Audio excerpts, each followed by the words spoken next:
Yo, what's up, everybody? Hello, hello, and welcome to the gym. Thank you so much for being here. Happy Monday. And, yeah, it's time. Time to start the stream. Time to get to work. Time to do my job. Ooh, I'm a little tired. A little bit of a late start today as I just got in from the Charlotte Regional Championships, the largest North American Regional Championships of all time. Thank you, Birdkeeper Matthew. Thank you, Matthew, for the 24 months, 2 years. Thank you, Xenu, for the sub as well, 35 months. AP Mango with the 27 months. Thank you. Ruzzy with the 23 months. And Magumar with the sub. Spike Owens with the 27 months. Thank you all very, very much. Oh, yeah. I mean, great weekend. Great weekend altogether. We have a lot to kind of go over. As, I played this weekend. The Ravens, let's go, won the divisional round. Came out of the locker rooms for the second half blazing. Let's go. Of course, Roshi, no problem. Happy to do so. Thank you, Chaos. It was nice seeing you, Chaos, this weekend. Thank you so much for the 23 months, and hopefully you're doing well. And thank you, Trainer Joe, for the sub and the 51 months. Yeah. So, show off the chain on stream. The chain is actually still in my suitcase. I got in last night at 2 a.m. So that's why we're starting late today. So I do apologize for that. But yeah, I got in. I got in from my flight. Oh, of course, Chaos. Yeah, naturally. I got in from my flight at like 12:30, and then by the time I, made my way back to the to my house, I mean, it was almost 2 a.m. What's up, Snoopy with the sub, and Quentin Carlier with the 5 gifties. Thank you, Quentin. I appreciate it. Let's get some hype going for Quentin Carlier, all the subs so far today. I really appreciate the warm welcome on this Monday. Thank you so much, Quentin, for the generosity. Thank you, everybody, sub to the channel. I really appreciate that. And thank you, KJM Plays, for that Prime sub as well. And welcome all new subs to the channel. Did you know that when you're sub to the channel, you get access to all of our beautiful emotes that we have available? All of the incredible Tricky Gym emotes designed by Maury, who now works for Nintendo. Did you know that? And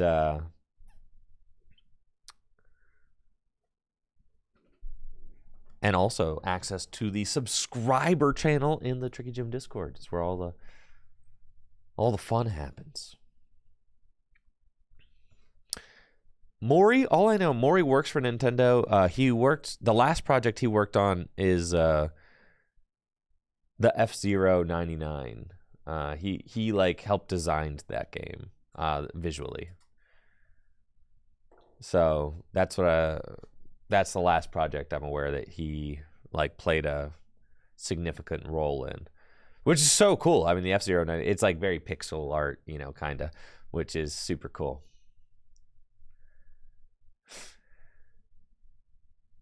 Yeah,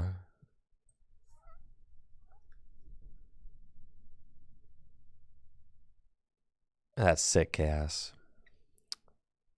For those of you who didn't catch it, I showed up in the Ravens chain, ready to go. Game day. Thank you, Jack, for the sub and the 37 months. Let's go. Now, let me tell you, I was looking at this chain in the closet on Saturday morning, and I was like, am I seriously about to wear this for 9 rounds? Like, seriously? Like, I love the Ravens so much, but like, the chain is so big and gaudy.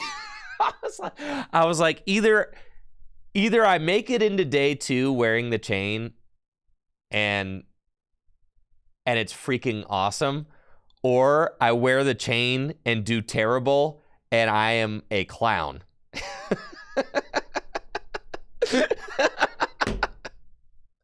It is plastic, yes. Gaudy, no. Godly, yes. Oh, thank you, Legit Frost, for the Prime sub and the 7 months. Thank you, thank you. Yeah, but thankfully I ended up going technically undefeated day 1 with a record of 6-0-3. Was able to make it to day 2, and even had an interview at the end of day 1 with Wancho, where I wore the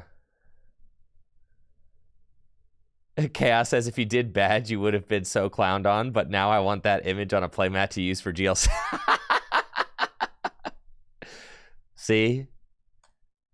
You can't have glory without taking risks. Yeah, they made me take off the Ravens pendant for the interview with Wancho, unfortunately. I was robbed of that. But I did get to wear the giant plastic gold chain, which was sick. And I'll have you know, I wore this chain every single round, like not just between rounds. I wore it during the rounds. Like, I played all 9 rounds of day 1 with this thing on. All 9 rounds, bro. Everybody who lost to me day 1 had to deal with this.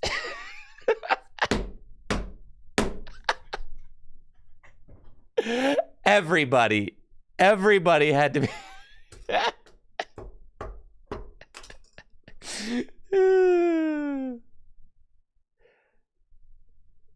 Yeah, dude. I was not just wearing it like between rounds or whatever. No.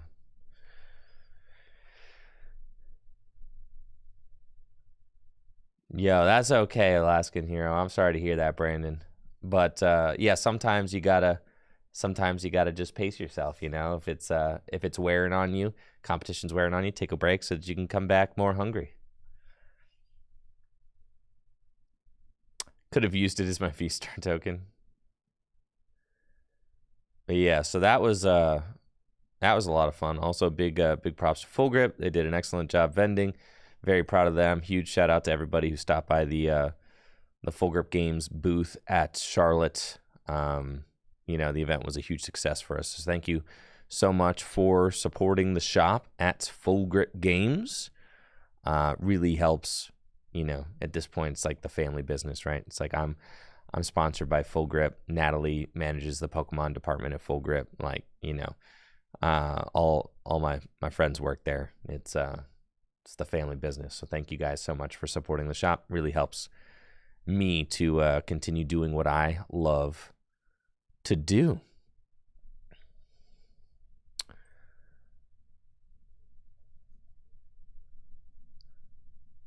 PokeStats Live. All right, let's check this out.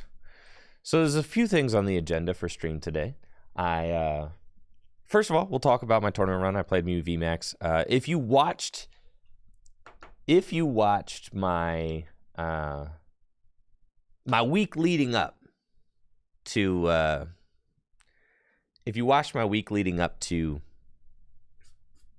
Charlotte, like on stream, then you kind of got to go through my exact thought process leading up to the event, right? And you got to see, the decks that I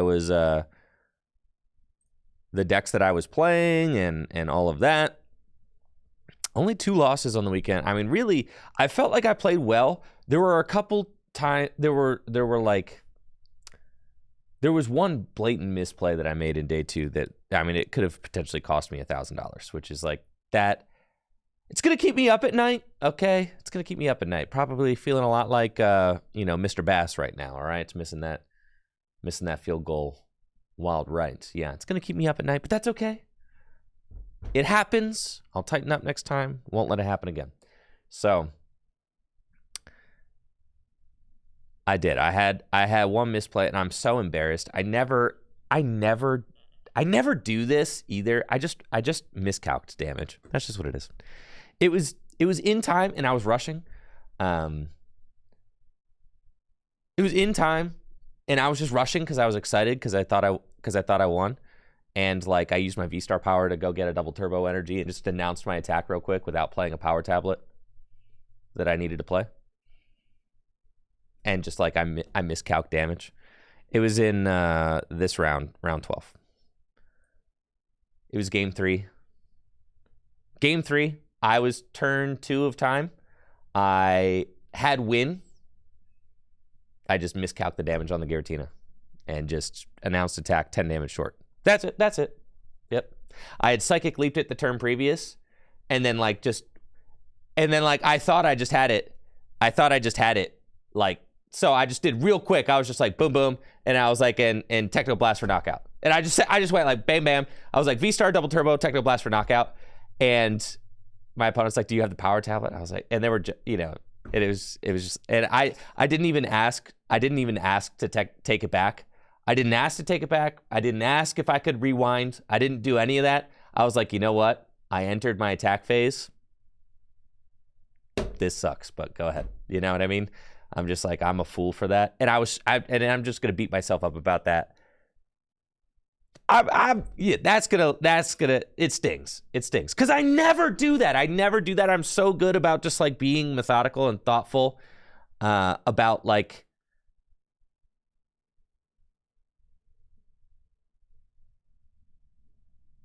I had 3 I could have drawn out my entire deck. I had 3 Fusion Strike systems to go. So what happened was my opponent Roxanne Path me to 2, and I have my Forest Seal Stone, right? So I need a 3-card combo, but I can draw out my entire deck. So he Roxanne's me to 2, and I find Vacuum off my Roxanne to 2. I vacuum away the path, and I use my first Fusion Strike system. I find Double Turbo and Mew VMAX. I find Double Turbo, and then and I find Boss's Orders, right? So I boss up the Giratina, and then I just I use my V-Star power for the Mew VMAX and just say go, instead of drawing out the remainder of my deck and finding, because I had 2 buffs, I had two power tablets in deck, and I could have drawn out my entire deck to find those pieces. I had 2 more Fusion Strike systems. I just didn't even do. I was just like boom, boom, boom, got it, and that just was, yeah.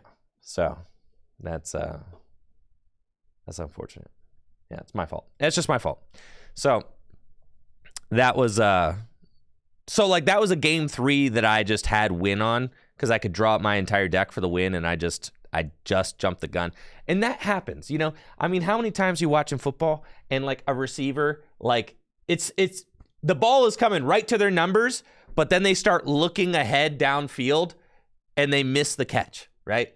Like, how often does that happen? You see, it happens a mind-numbingly amount of times. It happens, actually. It's one of the most infuriating things in sports. It's like, first you have to catch the ball, then you run down the field. But so often you see people start to look down the field before the ball is actually caught, and they just think it's going to be automatic, right?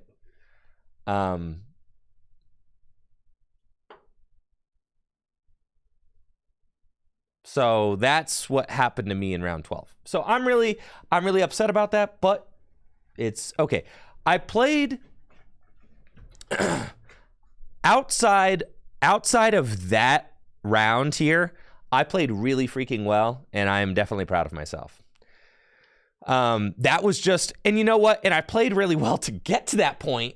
I feel like I know the Tina matchup. Like, look at my matchups. Like, this should have been a win. I beat a Tina here. I beat this Tina. This Tina had a Spiritomb in it, still won. And then I beat these two Tinas also. So I was 1, 2, 3, 4-0 and 1. Should have been 5-0 versus Tina. I mean, just a fantastic matchup. I ended up beat the Lost Zone Charizard deck that I played against. Mason was playing Roaring Moon. This is a terrible matchup. I did not avoid all the moon. Thank you very much, Jack. I did not, because this was a Roaring Moon, thank you, that I managed to tie. Yes, this was just Turbo Roaring Moon. That's just what that was. I played Ian Rob's list. So just double turbo with 2 fusion energy in it. What was round 1? This was just Lost Box. This was Lost Box Roaring Moon. All right, so I'll walk through things. All right, round 1 was against Lost Box Roaring Moon. Was able to win that. Just hand disruption, and my opponent kind of just, cooking himself. Ended up getting me there. Against Miraidon, that was a pretty smooth win. That matchup is good. I'll talk about, this was my winning into top 32. So this was $1,000 game right here, and it was a total heartbreaker. Yeah, this round 15, just total heartbreaker. That's $1,000 game right there. If I win that, I'm probably like 20th. I could be as high as 14th place. I would have ended with 34 match points if I won this. So I would have been like right there. Right? And then this was a win that I just threw. So that's plus 2 points right there. It's just, yeah. This tournament was so big. Yeah. It was so freaking big. Every single little thing just matters so much. That's why I'm beating myself up about this round 12 so much. I can't believe I did that. It just makes me want to gouge my eyes out, but that's okay. It's fine. I know. At least, at least I didn't bubble out of top 8 at 36 match points. I would have been absolutely beside myself if I did that. So, played against a Charizard round 3, and it ended up as a tie. I think that Charizard is actually a positive matchup for Mew. As you can see, I went 2-0 and 1 against Charizard. I mean, how good is that? Thanks, JW. I appreciate it. I'm going to go out there and say it. I think Mew has a good Charizard matchup. It's just good. It's not even 50-50, bro. That is a good matchup. Thank you, Black Adder, for the sub in the 19 months. Which is crazy, right? But the way that these Charizard decks are being built, it is just a good matchup. In game 3, I think in 2 of the 3 games that me and Amy played, my deck was just not working. So game 3 didn't end up, I think it didn't even hardly start. My deck was just barely operating. So that was an unfortunate tie. So beat the Miraidon. That's just a great matchup. I mean, Miraidon's typically a great matchup. Beat the Lost Box. Won this match. Now let's talk about Lost Zone Tina, because I think that Lost Zone Tina is actually, it's a great matchup for, Mew. Thank you, Shiro-You, for the sub and the 45 months. But let's talk about it, right? The way that this matchup goes is that they get their Tinas out, you get your Mews out, right? There's path, but you have 4 vacuums. So you got a lot of path removal. You usually just end up, I played against 3 Spiritombs this weekend. This Miraidon had a Spiritomb, and I beat it. Then this Lossard had a Spiritomb, and I beat it. And this Tina had a Spiritomb, and I beat it. So 3-0 against Spiritomb on the weekend.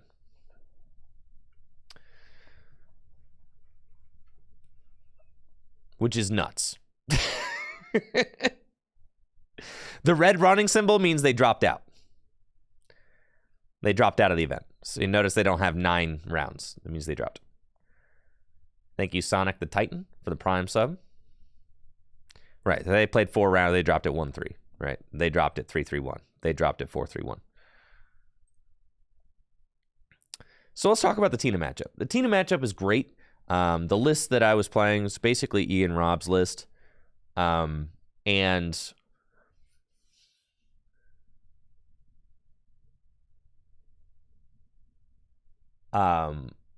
it has 1 choice belt and 4 power tablets, right? So the way that it works out, the way that the game works out, you would think in your mind that you can knock out 2 Giratina V-Stars by going choice belt, double power tablet, choice belt, double power tablet to knock out 2 Tina V-Stars. That actually is impossible. That does not happen because they will just simply V-Star the one with the choice belt on it, right? So, like, that doesn't actually happen. Thank you, Clave Man, for the sub. Appreciate it. In the 11 months. So you have to do a little bit of finessing in that matchup in order to make things work. They obviously have Roxanne Path, which can just be devastating. So, like, if you can get into the game without having to use your 4 Seal Stone, like, that's obviously what you want to do, right? You want to, if possible, you want to save the 4 Seal Stone for, like, the Roxanne Path at the end of the game, because you know it's coming, right? But often you can't. So then you want to save your vacuums, you know, so that you have a high chance of being Roxanned into a vacuum at the end of the game. So what you end up doing is usually you want to gust up a Tina V, right? Because they'll put out 2 to 3 Tina Vs. And if they only get 1 Tina V out, then you just win. But if they get out 2 to 3 Tina Vs, and sometimes they end up using Abyss Seeking because they want to ramp to 10 as fast as possible, right? So sometimes they'll just come right up and Abyss Seeking right in your face. So you need to knock out that first one.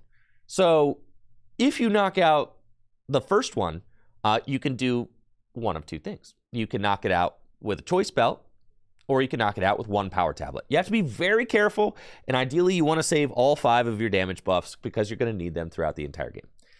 So you could go power tablet, knock it out. Then you have 3 power tablets and 1 choice belt left, right? Then they come up and they will insta-KO that. They will go 10 and just knock out that first Mew VMAX, right? So then it's at this point you have to be very careful not to mess up. At this point, you have to blast that Giratina V-Star into next week. So you have to knock out that Giratina V-Star, which you can do. It just, you need 3 buffs. Usually it's like choice belt, double power tablet, you knock that one out. That's the most ideal thing you can do, is you can go, you know, knock out the first Tina V with just a power tablet so that then they don't V-Star your choice belt, right? Because you don't want them to V-Star your choice belt away, right? You want to save the choice belt. So ideally you want to use the choice belt after they have used their V-Star, because that means you get to keep it around, right? So you go power tablet, knock out the first Tina V, then they come up with Tina V-Star and they V-Star you for 3 prizes, right? And then you have to go choice belt, double power tablet, knockout, right? Then they might do something like Roxanne you, send up a Cramorant, pop you, right? It's at this point you've got 2 prizes left. What you have to be very careful not to do is you just have to psychic leap. So then at that point, for like the rest of the game, you're just psychic leaping for your final prizes. At that point, you have 1 power tablet left in the deck. You can boss up the Tina V-Star, because if they have a Tina V-Star, you won't have enough gas in the tank to knock it out, right? Because you've got 1 choice belt, 1 power tablet left. You've used everything else. You've used 3 power tablets, but you've got your choice belt. So you can boss up the Tina V, and you can the Tina V-Star, and you can psychic leap it for 80, right? And then you go back into the deck, and then you have 0 damage on any of your guys, right? And then you win the following turn by just bossing up the Tina V-Star and knocking it out for game. So that's like That's like how you win. You win by using Psychic Leap towards the end. Because you don't have enough gas to knock out a Tina V and two Tina V stars. You just don't. So you have to make sure that you leverage your Psychic Leap, that you don't leave damaged Mew V Maxes on the board for them to counter catch her up at the end of the game. You cannot leave that there. You have to Psychic Leap. The other way to win is that after they damage that Mew V, because they're going to try and 2-hit KO your second Mew V Max, right? They're going to instant KO one, then they're going to try and 2-hit KO the other. So, the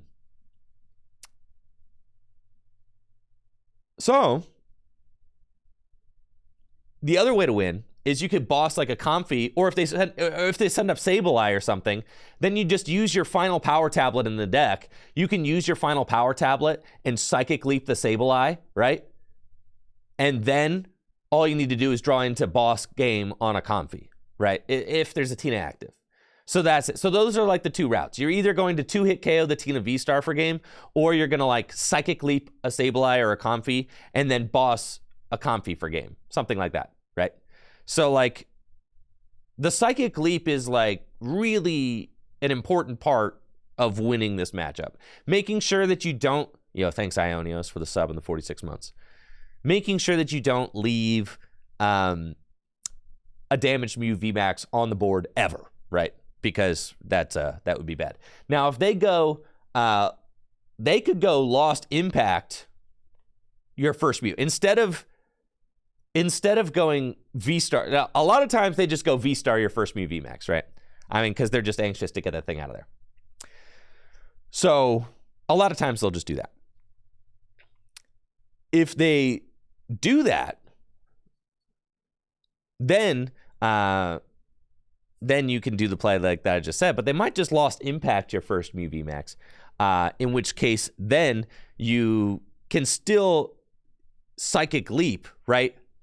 Like if they do that, then you can Psychic Leap and you like completely erase that Lost Impact, which is so bad for them, right? So like just you have to play around the fact that they are going to insta KO one Mew VMAX and try to 2-hit KO the other. So whenever they go for the 2-hit KO, that's when you Psychic Leap, right? And so long as you do that, you pretty much can't lose. Pretty much. Like it's just a great matchup so long as you do that and you don't get stuck by path. Just like anytime they go for the 2-hit KO, always Psychic Leap.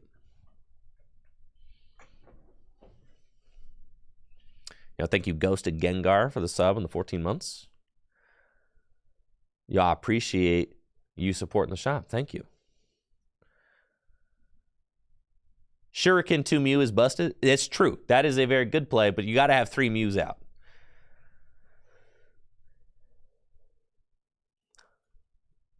I know, Gillen, so long as you don't forget the power tablet. I know. And I learned my lesson the hard way.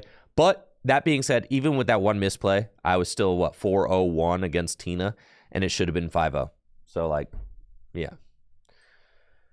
How do you play the Zard matchup? Now, the Zard matchup is actually super easy. So, I went 2-0-1 against Charizard. This one I just kind of drew rough. But these two, Nathan Brower ended up, I think he finished top 32. 11? Yeah, 33 points. He finished top 32. I ended up beating him in round 8. And then I had another win against Charizard in round 14. So Charizard, and Nathan I thought played this really well from the Charizard side, but still just judge path is so good. So you just judge them and then path them, and that's it. That's not totally it, but that's like the biggest part. So you judge path them, right? And then you have to make sure that the Mew VMAX that you're attacking with has a box of disaster on it, right? So here's how you do it, right? No, you don't swing with Mew. Here's how you do it. So you judge path them, right? Because they set up, they choose second, you choose first. That's just how the matchup goes. So you choose first and you draw out your cards. Don't put path into play. That's stupid. Don't do that. Not worth it, right? You actually kind of want them to put like the Luminion and the Rotom down. Great. Yeah, do that. In fact, if your opponent blows their V-Star power on turn 1 going second, that's like the best thing they could possibly do for you. Which your opponent should try to set up without using their Forest Seal Stone. But if they end up throwing their Forest Seal Stone turn 1 going second, you pretty much already won that game. So then this is what happens. You go first, you set up your board as normal, don't put Path into play, pass. Then they set up their board. They might even use their V-Star power, which they definitely should not do. And then they're going to use Rotom V. They're going to draw a bunch of cards, and they're going to say pass. Then you're going to take their big hand, because they just used Rotom V, and you're going to judge it to 4 cards, and then you're going to put Path to the peak and play and take a knockout. The knockout that you take has to be with the Mew V Max, and it has to be wearing a Box of Disaster. That's why the list plays 2, because it's good against Charizard, and it's good against Guardy. You have to put the Box of Disaster on. You also have to make sure that you have 2 power tablets at the ready, okay? You have to. Do not burn 3 power tablets. Make sure that if those things are prized, you have to have 2 ready to go, okay? You judge, Path, knockout with Mew V Max, wearing the Box of Disaster, have 2 power tablets ready to go. If your opponent draws the Stone Cold Nuts off that judge, Path, knockout, and they manage to get a Charizard up, they probably, off of a 4-card hand, 5 with the top deck, there's almost no way that they'll have the Stadium removal, Rare Candy, Charizard, and the Tool removal. That's almost impossible for them to have, right? I mean, that's 4 cards right there out of 5 that they get. It's almost not, it's never happening, right? So usually what happens is that they just pass until you win. But sometimes they are able to whip up a Charizard. Sometimes they're able to whip up a Charizard, right? But usually if they do whip up a Charizard, it's only 1 Charizard, and they're not able to knock out or they're not able to remove your Box of Disaster, right? And most importantly, they're usually not able to, like, if they do manage to get the Charizard knockout, they eat 8 damage counters, and they're usually not able to, like, evolve the second There's almost no way they can evolve the second Charmander into a Charizard the same turn. I've never seen that happen. And then they almost never are able to even evolve that backup Charmander into a Charmeleon. It's always just, like, at best, just a Charmander chilling on the bench. So if they do take the knockout, they're eating 8 damage counters, which is why you need the double power tablet, so that you could go tablet, and then you Iono them again. You Iono them this time, right? And you're going to Iono them to 3 cards. So last time I told you the combo was impossible to get off of 5 cards. Now, off of 3 cards, it is not happening. Straight up, bro. Like, that is not happening. So you Iono them to 3. It's like literally impossible for them to get Rare Candy, Charizard, Path Bump. It's just not. It's not. That is a 3 card. They need to have Rare Candy, Charizard, Path Bump off of that Iono to 3, right? So out of 4 cards, they have to call 3. It has to be 3 out of 4 has to be the exact cards they want. So you Iono them, you Path them, double tablet, knock out the Charizard, right? And then you Iono them to 3. They pretty much just pass. And at that point, they might have 1 backup Charmander. You just go boss, and that's game, right? Because at that point, you have 3 prizes left. So you knock out the Charmander. Then they're like, at best, they bench another one. And then you knock out the Rotom, and that's game. Right?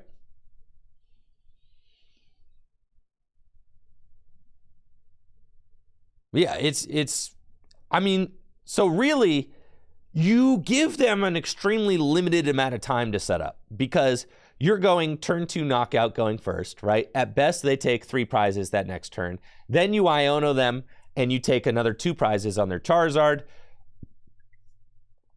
Then they usually get stuck there, and then you have 2 turns to win.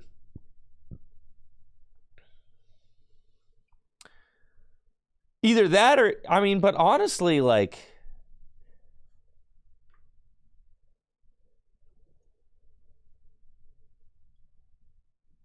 it's yeah, I think that's just a good matchup. I mean, I had no problems with that. That matchup felt great.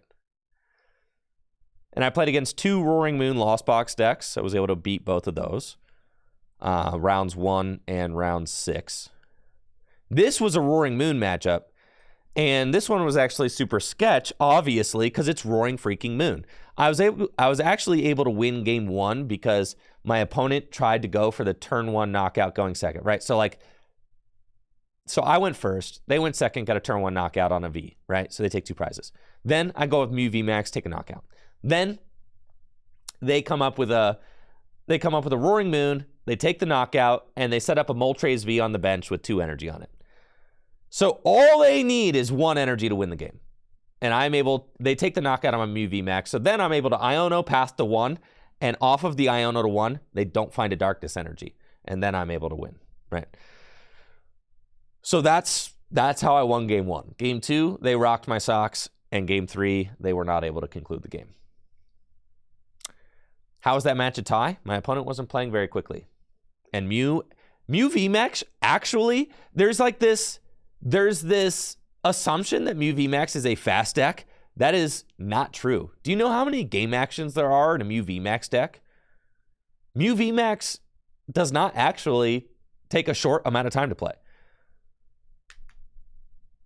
Yeah, Mew V Max is, and I'm a hustler. Like I hustle, but like it is. Yeah, I mean both Mew and Roaring Moon can get to the very bottom of their deck. And also, you got to figure game 1 there. I mean, it went all the way down to the final turn of the game. There was no scooping, right? Game 2, it went all the way. And I'm going to go, game 2, I'm trying to Iono path you again, right? So like it's going down, game 2 is going all the way down to the wire, and I do Iono path, he draws out of it that time. So then in game 3, it's like coming down to the wire, you know what I mean? It's like we're talking all 3 games are going down to like the final turn. But that's the thing. No, they shouldn't have scooped in game 1 because all they had to do was find a single Darkness energy to win. So no, they shouldn't have scooped. because I'm going to Iono, right?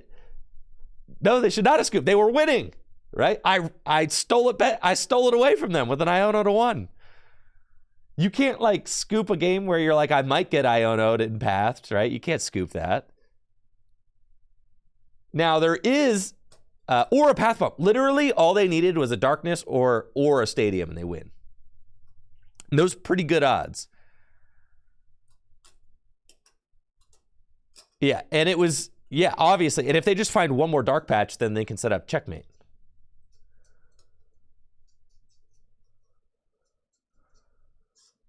So my opponent actually, Mason, he asked me after the match, he's like, is there anything that anything that I should have done that I didn't do or anything like that? Now, and I was like, I was like, honestly, I shouldn't really be telling you in case we play in day 2, but I'm going to tell you for real, you only lost that game 1. No, it's not a weird question to ask. It's totally normal. That's how you get better, right? I was like, I don't want you doing this against me if we play in day 2. However, if you want to win that matchup 100% of the time, don't try to go 2-4-6 and don't go 2-5-1, right? I mean, don't never do that, right? So the strategy is actually just to go 3-6. So instead of trying to get the turn 1 knockout going second, what you should actually do is build up 2 different attackers and just sit, right? Don't even take a knockout, bro. Don't even take a knockout. So the best thing that you can actually do turn 1 going second as the Roaring Moon deck is motivate.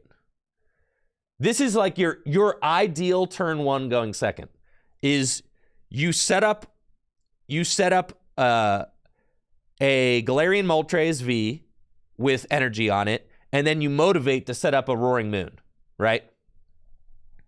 Thank you, Axel Fuhr, for the sub in the 13 months. This is the best thing that you can possibly do. The motivate. I'm serious. So this is how the game goes, right? I go first, I set up. I put Path into play going first because I'm trying to get you to not playing the game. That's just my best shot of winning as a Mew player is to go TTV. I'm going to tell you why those 2 prizes do not matter. It wouldn't work against Fusion. I'm not talking about the Fusion version of the deck. I'm only talking about the double turbo version because that's the only version I played.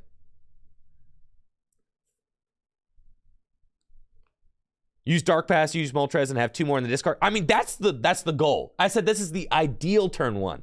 It might not happen, but this is the if you can, this is the best turn 1 you can have. Yo, what's up, Blake? This is the best turn 1 you can have. So, the best turn 1 you can have as the Roaring Moon player against Mew is not to actually take the knockout. You just want to build up, like, ideally, you have 2 dark Pokemon on your bench with 2 darkness energy on them each, right? And then, as the Mew VMAX player, I come in, and best case scenario, I, like, boss one of your main attackers and take a knockout, or I Judge Path and knock out the Squawk, right? Then you bring up one of your 2, those are the 2 things I can do, right? Then you bring up one of your 2 darkness attackers, take the knockout, and as soon as you take a Mew VMAX knockout with a dark attacker fully powered up, and you have a backup darkness attacker fully powered up, that's checkmate. That's literally checkmate. That is it. So that's just what you have to do, right?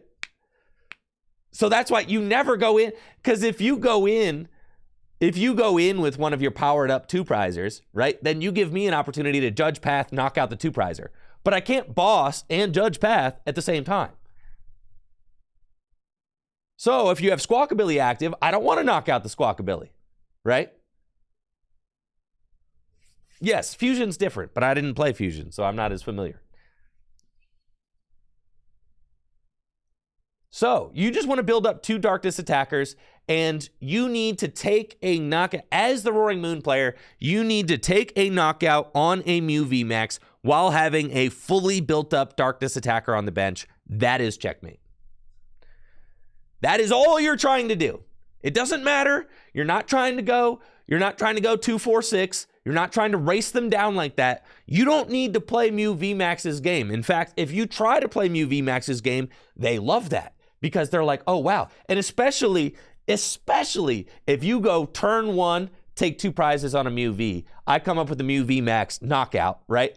Then you come up with a new attacker and knock out the Mew VMAX. Then guess what? I get to Iono you to 1, buddy. 1 card. You should never allow that. Never. You know how many opportunities there are to win the game if I get to Iono Path you to 1? Never allow that. Never. Yes, so.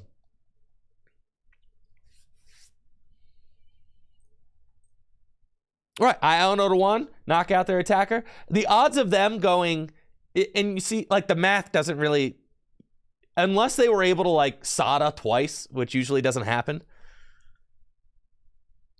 then usually they go, like, you know, they could get 2 attackers powered up really quick, but forcing them to get that 3rd attacker at Iono to 1 can absolutely stick. And that's how I was able to tie the 1 Roaring Moon I played against.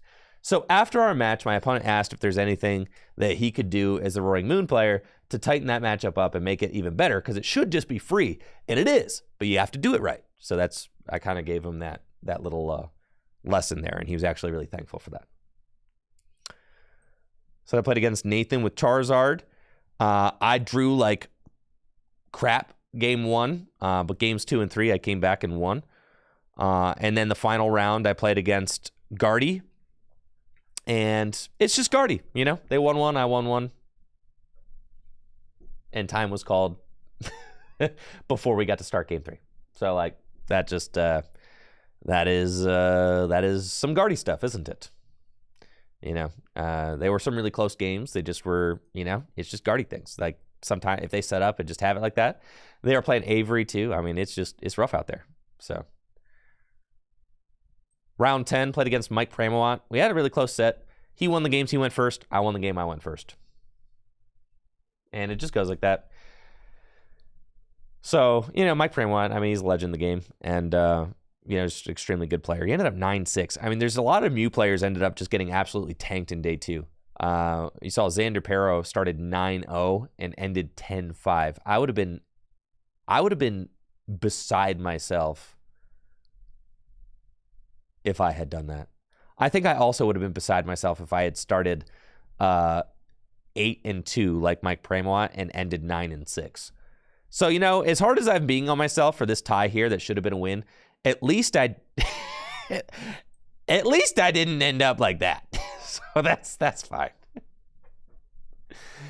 Yeah. So Pram was the only Mew I played against. He was able to draw out of the Iono path at the end of the game in game 3. And that's just how it goes, right? So.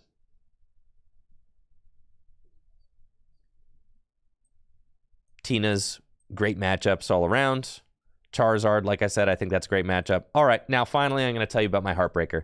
This is a $1,000 game, winning into top 32 guaranteed. Could be even top 16 if my resistance is good enough. Playing against Grant Hayes. Grant Hayes is playing Peony Miraidon with a Drapion V in it. Not only is Grant playing a Peony Miraidon with Drapion V, he's playing Peony Miraidon with Drapion V and 2 Super Rods. 2. I got KO'd with Drapion 5 times in 2 games. 5 times. 5. 2 rods. He beat me in 3 turns, both games. Anytime I went Iono path, he had the out. Every time. No, there's no Lost City. I played Ian Robb's list. Can't fix that. There's absolutely nothing. There's nothing. There's nothing I could do. He won in 3 turns, both games.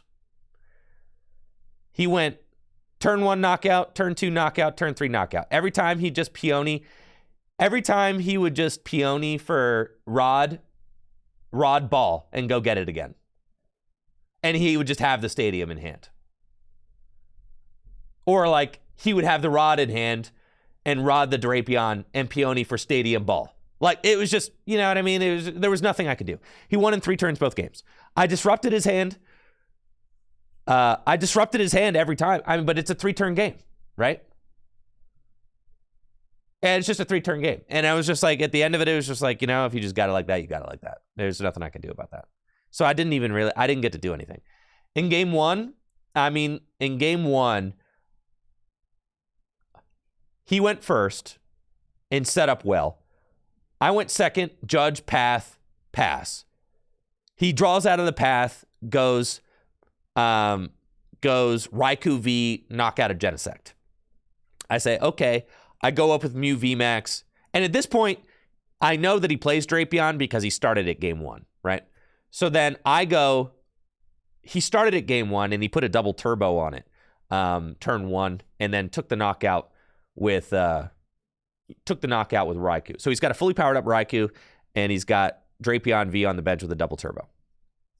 So then I go after that turn 2 knockout from Grant. I go judge, path, knock out the Raikou V, right? That's the best thing I can do. Hope that maybe he doesn't have the path bump for the Drapion. Then he goes path bump, Drapion, start setting up a Raichu on the bench. And I go, okay. Iono to 1, knock out the Drapion, path, right? And that's the best thing I can do. There's 2 energy in play. He's not very close to a Raichu V knockout. He's got, I'm thinking I've got this game squared away, right? Because I get to go Iono to 1. When you get to go Iono to 1, like, that's cash money there. This stinking deck plays like 16 lightning energy. And you're telling me there's like 16 lightning energy in there. All right. So I'm like, this Iono to 1 has got to stick. It doesn't. It doesn't. So my opponent is able to, I think he draws into like Peony and Stadium, and then uses Peony for Rod, Stone, puts the Stadium down, and then just guarantees has it. So like, and he goes, so he rods the Drapion back. So I see the one rod, and I'm like, dang, he placed the rod and the Drapion. This is crazy. So then we're like, shuffle. So he just has it off the Iota one, of course. So then going into game 2, I'm like, okay, it's fine. Shake it off. That's tough. There's a rod and a Drapion. It's fine. I'm going first. So I go turn 1, path, right? To try and like stop him from doing anything. But sure enough, he draws out of the path, has a nice Peony turn, gets the Drapion out, and takes a turn 1 knockout with Drapion. So then I go Judge, path, knockout Drapion, right? Then he goes Rod, counter the path, get the Drapion back out, knock out my Mew VMAX, right? Then I go Judge, path, knockout again, and I'm like, all right. And at this point, there's not a lot of energy in play. Unfortunately, I was not able to find the Iona 1. But he's already used his rod. There's not a lot of energy in play. And I'm like, this should be clear. I should be chilling, right? And it's at that point and he already had 2 Peony down. So I was like, there's 2 Peony down, still a pretty thick deck. Like, the Judge, I'm pretty sure, like, I should have it here. Yeah, thank you, Trace. Thank you for that sub in the 11 months. But then my opponent finds the 3rd Peony off of the Judge path, and then uses their 2nd rod to put the Drapion in again and counter my Stadium and knock me out. So that was it. I got to play 6 turns in 2 games. Got absolutely destroyed by Drapion double rod. Man, there was pretty much nothing I could do about it. So that was my $1,000 money match. I did not really get to have a chance, unfortunately. Sad. So I went for competing, and at this point, if I had won this, I would have ended with 34 match points. I would have ended with 34 match points. I would have been in the running for top 16 and guaranteed for top 32, which would have been sick. But unfortunately, I just got absolutely destroyed. So I dropped from competing for a spot in top 16 to not even making top 64. 66th place. Nice. Yeah, gotta say, if you're trying to get 40 championship points, it's much easier to do that at a League Cup than going 9-2-4 at the biggest regional championships of all time. That's for dang sure. Yeah, if you want 40 championship points, having to play 2 long, grueling days of Pokemon and walking away with absolutely nothing is, $70, hotel, all that, 40 championship points. Oh, man. Yeah. Rough time. Rough time. But that's okay. No, I did get points. I got 40.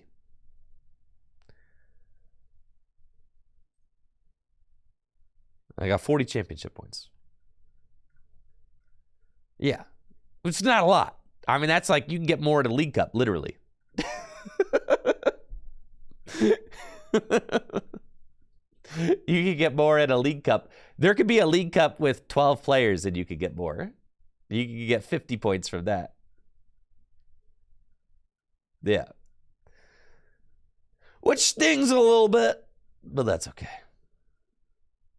40 championship points and infinite cloud points for the chain. That's right. That's right.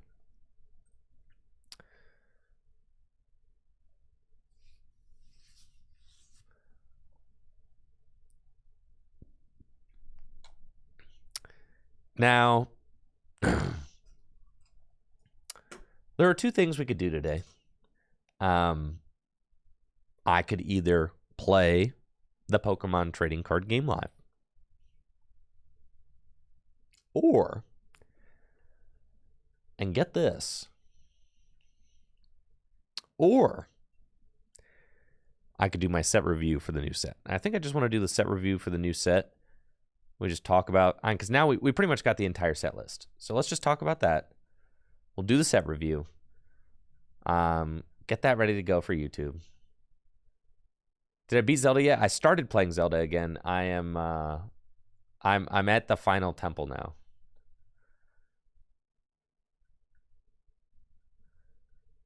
So yeah, I think I'm gonna, listen, we got 2 weeks. We got 2 weeks of sweaty TCG live until the next regional championships, which is in Knoxville, and I'm gonna be going to that one as well. So I think it'd be good to have a day where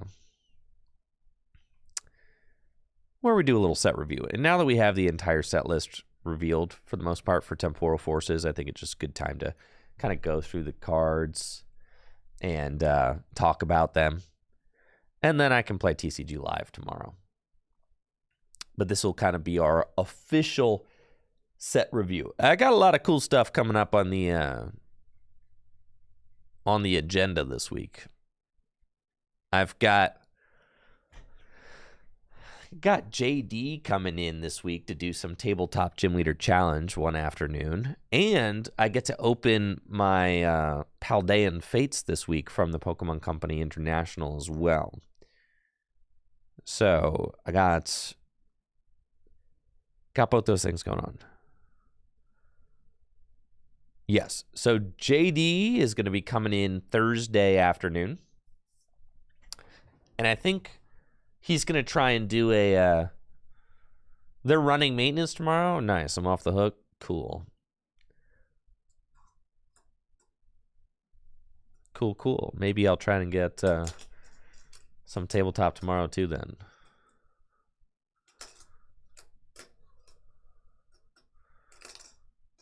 We'll see. But yes, I get to open Paldean Fates on Thursday too. So maybe I'll probably do this is what we'll do. I'll do my set review today. Jesse is coming back. As soon as I get these cards are getting shipped out to me this week. Like on Friday. So I'll have these cards next week. So Jesse is probably going to be streaming, Jesse's going to be streaming Standard with me next week. It's just I don't really like doing tabletop Standard unless there's new cards to show off. You know what I mean? It's it's a lot of production for something I could just do on TCG Live. Is what ends up being the thing. It's am I gonna go through all the effort to have I could. We got booster boxes. So I got 5 booster boxes of the future set. Thank you, Blake, for that gifted sub. I appreciate it. Thank you. And congrats this weekend. Did a great job. Top 16. Very proud of you. Yeah, so I got 5 booster boxes of the future set coming in, and I got 4 booster boxes of the ancient sets coming in. The set is released in Japan this Friday. So they should be sent out on Friday, and then usually I get them pretty fast because they get sent out, whatever the international shipping service is. It's usually pretty fast. I forget what it's called. But yeah, it usually gets here pretty fast. So I'll probably have it on Tuesday or Wednesday. Jesse's day off is Wednesdays usually. So if I get it on Tuesday, it could be possible for me to have this set showing off on stream next Wednesday. It's possible. But if it's not that Wednesday, it'll be the Wednesday after. Or it could be both. We'll have to see.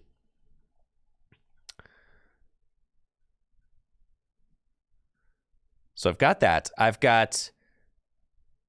think I can open my Paldean Fates boxes on Thursday as well.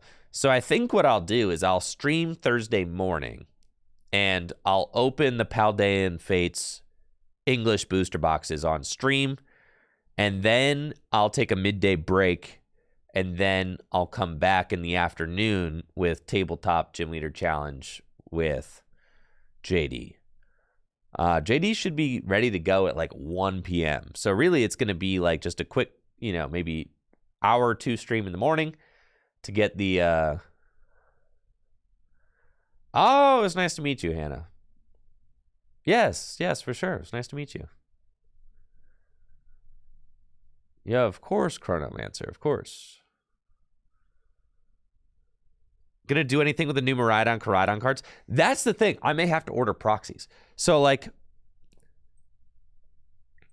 where can I buy the starter decks? Do we got the starter decks? Because there's the Japanese starter decks, right? That's where those come from. And I need those. The new Miraidon EX is going to be really good in the future deck. Are those available for purchase yet? Or pre-order somewhere? Or when do they get released? Let's see.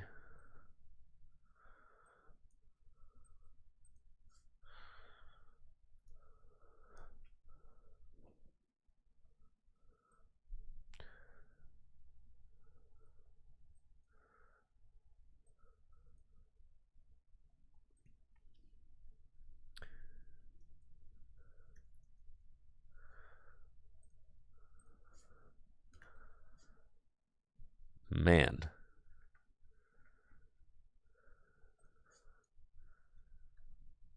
It's not helping that there are lightning ones and dragon ones. Huh. Is this the one? This is it right here. Oh, this is it right here. Yeah, I need this right now. This is it. Okay. When do I get it by? January 31st and February 22nd? Yeah, I need the blue one right here. How many come in this thing? Let's see.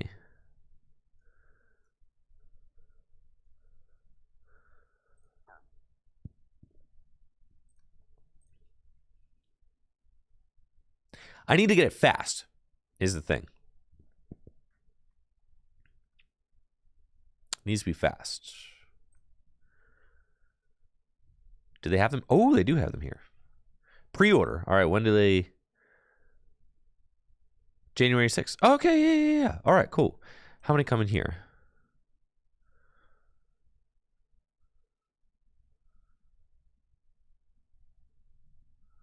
Yeah, I need these. For sure. All right. So...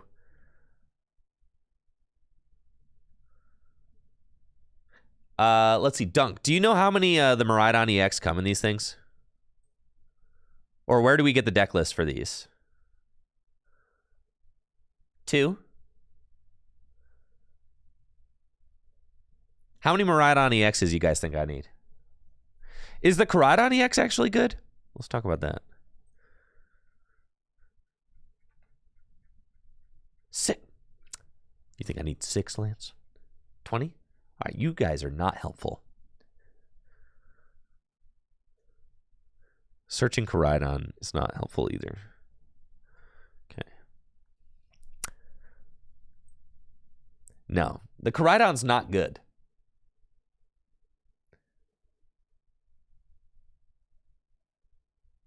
You need the basic Miraidon, but that guy comes in the set.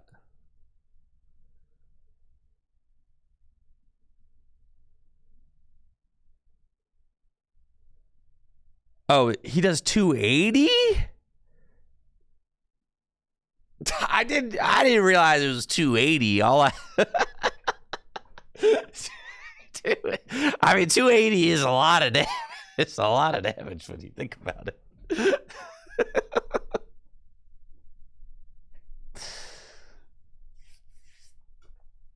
All right, so it looks to me like we need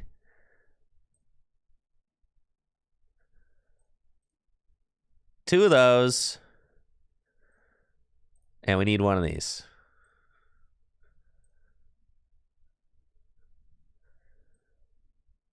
Right? That's what it's looking like.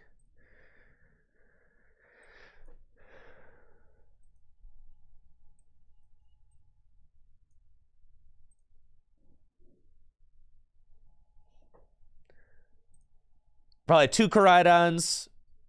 I could get 4 Miraidons. That way, kind of just have everything that I need.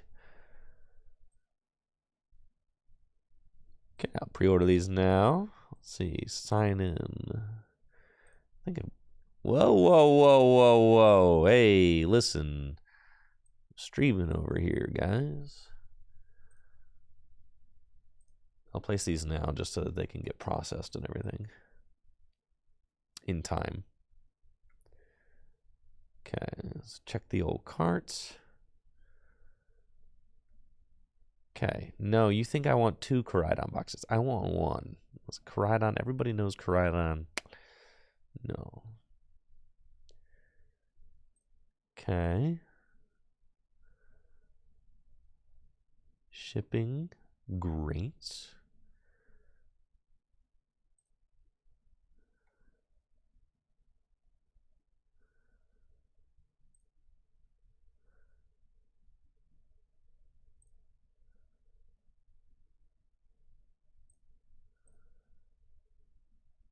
PayPal.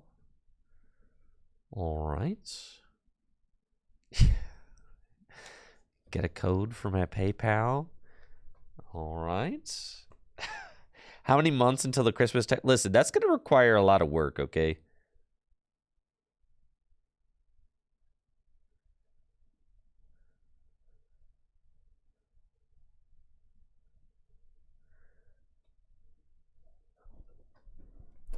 Seen people tweet out their credit card. Why would anybody ever do that?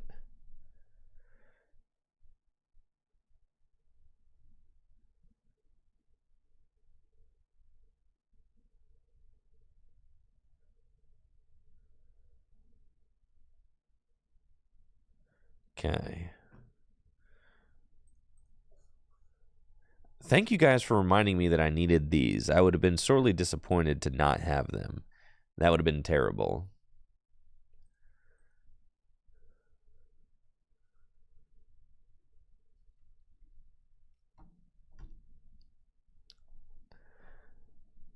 Okay.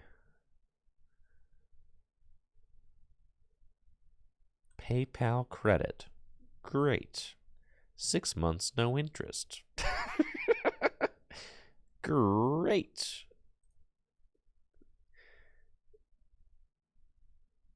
We'll take care of that when we take care of that.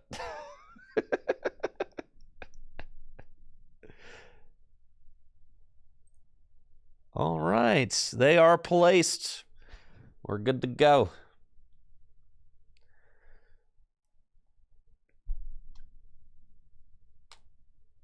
Whippy.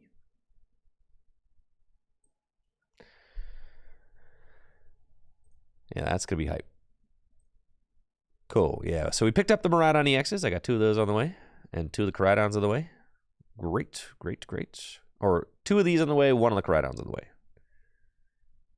Yeah, you got to have this Miraidon EX. If it does base 220, you could boost that all the way up to like 300. So you got to play that. All right, so thankfully I've got those now. Great, great, great. Thank you for the reminder. Now I should have everything that I need because I've got all those booster boxes coming in. I've got the starter decks coming in. And I should have all the cards, which is dope as well because I'll be able to use those to like start, you know, just testing. We doing Banana Hat? Banana Hat comes in the Ancient set, so I'm going to just be able to open Banana Hat. Yeah. Of course I'm going to build Banana Hat. Why not just print proxies? Because I have a higher production value than that.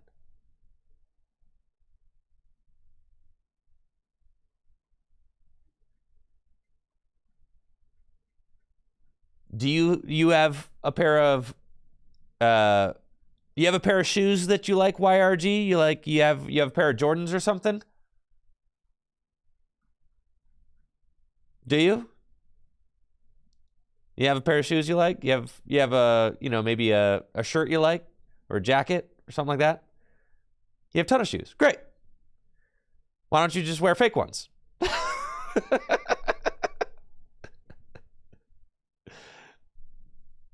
Yeah, why don't you just wear fake ones? They're probably like half the price. You two quit playing with me, bro.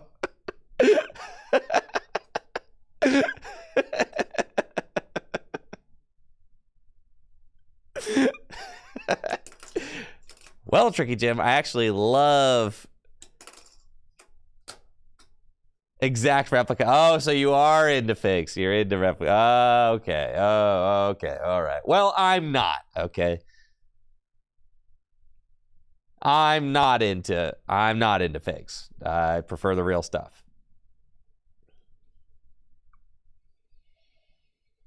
So, for the cards, when I'm creating tabletop content, to me, the content's more authentic if the cards are real. What's the point of having a hand cam that nicely shows off the pretty cards if the cards are fake? Thank you, Minty Burst. And also, YRG, you probably wouldn't wear the shoes if they weren't exact replicas. But also, proxies are not exact replicas. Proxies are, at best, super whack knockoffs that anybody can tell the difference of, right? And you wouldn't wear a pair of shoes that were a super whack knockoff that anybody could tell a difference of, right? Right? Right? Oh, you would never do that. See, all right, now we can connect on that. All right, good, good. My proxies are exact replicas. I just haven't been found out yet. Yeah.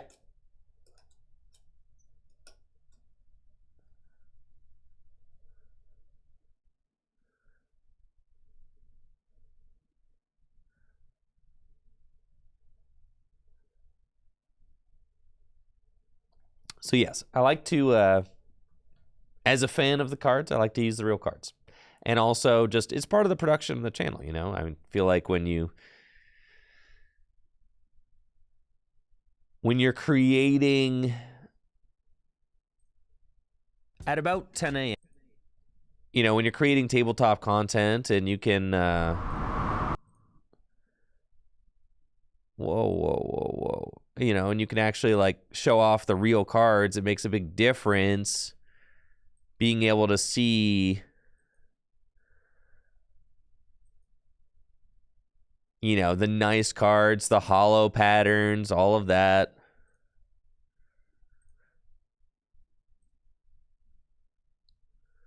Everything looks good, you know? The cards look good. They don't look fake, right?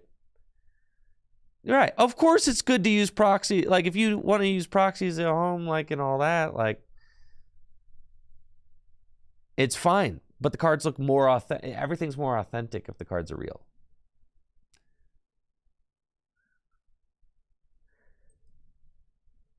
Everything looks better if the cards are real. Now, before, because of, like, look at that. You can see the hollow pattern and everything. That's just part of... That's part of the production value right there. It's something that I take a lot of pride in. Like, what's the point of investing in cameras and stuff and having nice cameras if you're just like pointing it at stuff that looks bad? You know? Like, what's the point of having a nice camera if you're pointing it at something that is a cheap knockoff? So that's part of the thing.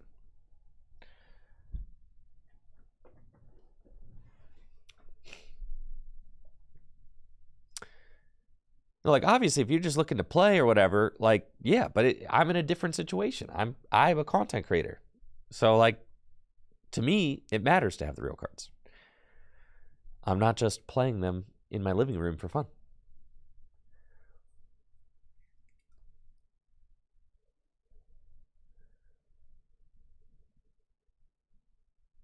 I did wear the chain, D Sharper. I wore it day one, all 9 rounds day one at the regional championships.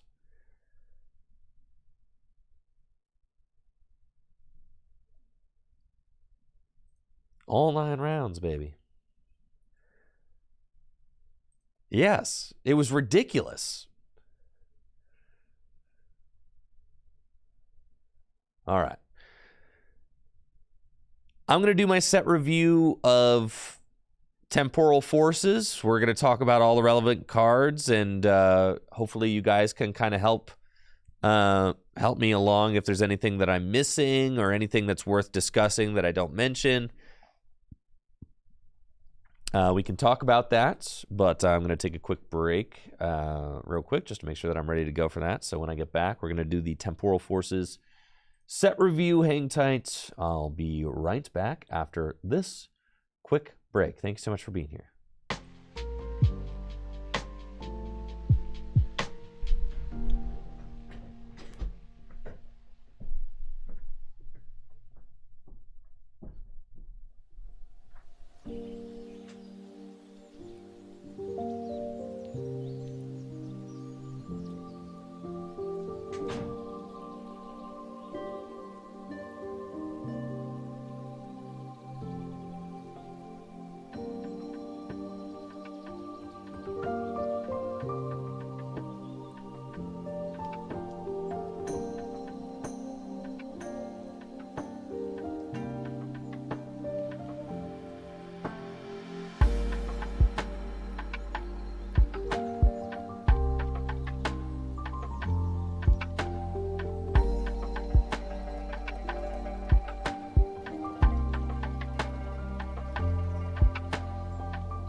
All right, let's do this thing.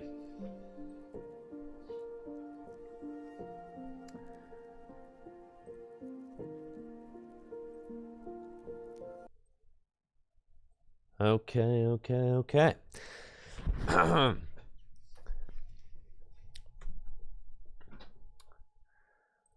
Let's see. All right, everything's square. Look good.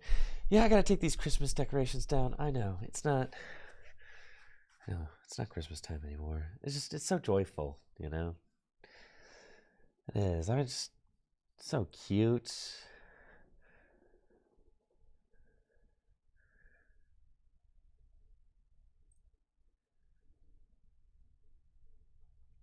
part of me hopes that, and I see you guys talking about Pal World, part of me hopes that Pal World just motivates the Pokemon company to try harder.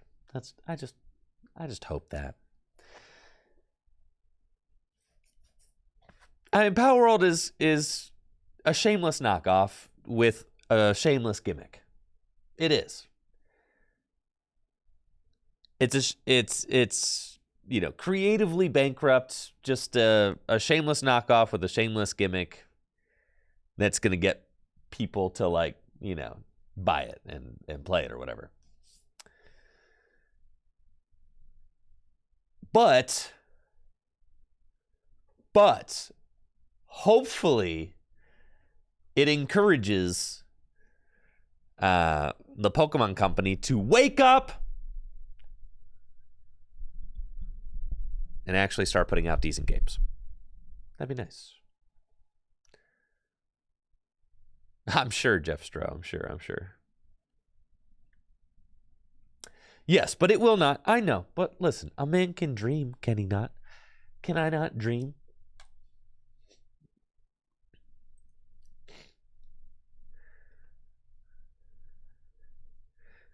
I can dream, can't I?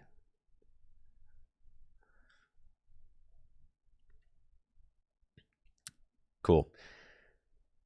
So the set review is going to be pretty casual. I'm not going to, I'm not going to do the whole introduction to the video live or whatever. I think I do want to make sure that chat, let's see, is big enough because I'm stream recording now. So there's no point in really pulling up the card like that. We can just kind of read them here. I just want to make sure that chat's big enough, face cam big enough.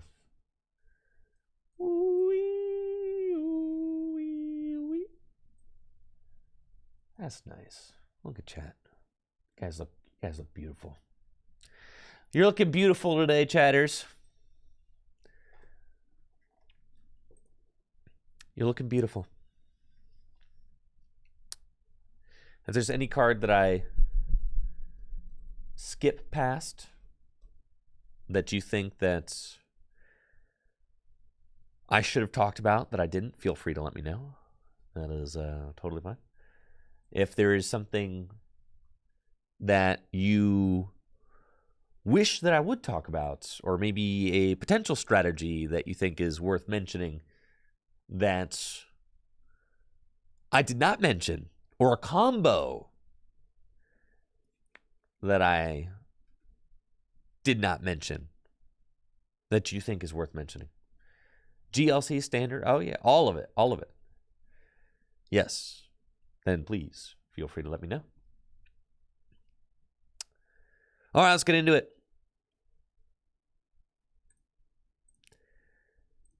Shiftry, huh? Expulsive Tornado. Choose 3 of your opponent's bench Pokemon. Your opponent shuffles any others. I think this card's just bad, so I'm just not even going to... Yeah. That's doesn't even belong in the set review, bro. Sorry, buddy. Not even GLC, man. Knuckle Impact? Man, back in my day, Knuckle Impact used to do 160 damage. Sorry, Breloom. Okay.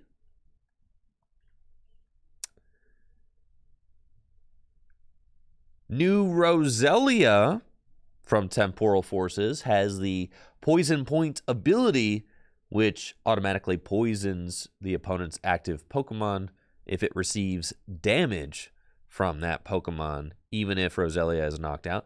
This might be the new optimal Roselia in Gym Leader Challenge. Roserade is a very popular card in grass decks with its Le Parfum ability.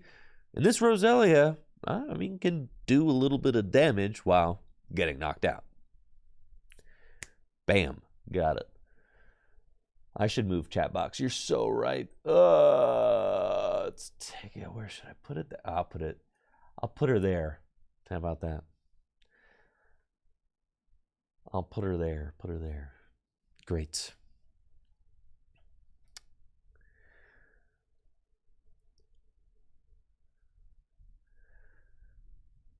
The Roselia that resists water prevents Lapras Dunk. It also stalls against wheezing. What's the Roselia that stalls against wheezing?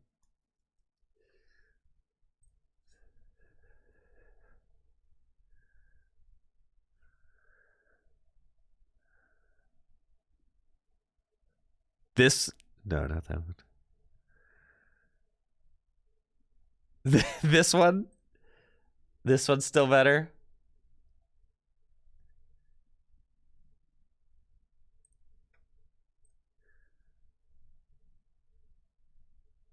$70 hit points, too. All right, maybe that Roselia is not it. Listen, I'm just looking for stuff, all right? It does 10 damage. Leaf Step, 10 damage. Okay, Roserade. Still got Poison Point. By now is bad. All right. Turtwig, Solid Shell, 20 less damage. Not nearly as good as the one. Yo, he is so cute, though. Just gotta say. Yeah, he is a little cutie there. Man, that's a phenomenal artwork. Absolutely. Okay, what do we think about this guy, Torterra? What's the deal? Talk to me, chat. Talk to me. New Torterra. Forest March. This attack is 30 damage for each grass Pokemon you have in play. Bulk! It's a big guy that one-hit KOs Charizard, but then also gets KO'd by like Entei V or Radiant Charizard in return, right? Yeah, I mean, the best thing about it is that it attacks for 1 energy.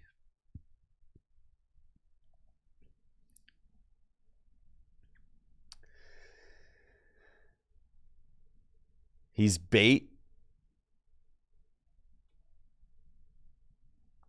So at most, he's doing 180 damage, but you have to have 6 grass energy in play. You gotta not let it get knocked out by... You can't let it get knocked out by fire dudes, though.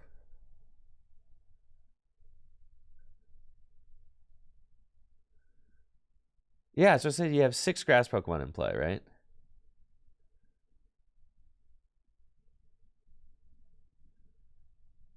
Grottle's legal, right? So Grottle can search out all your grass dudes. That's nice. Oh, I said energy. I meant Pokemon. Okay. All right. What about who plays Fire decks? Is there any way to turn off weakness?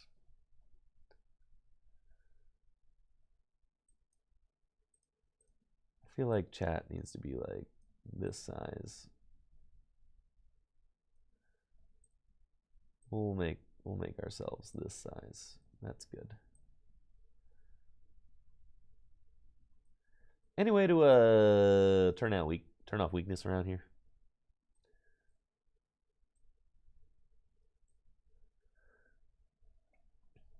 Weakness guard energy. Super effective glasses. I said turn off weakness. Of the 3 Uxies.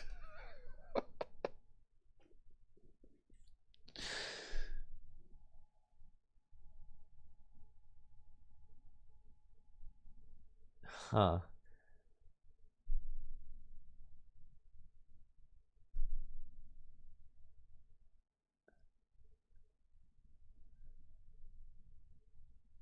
No, the Uxies, you can't do the Uxies. You gotta have 6 grass Pokemon in play.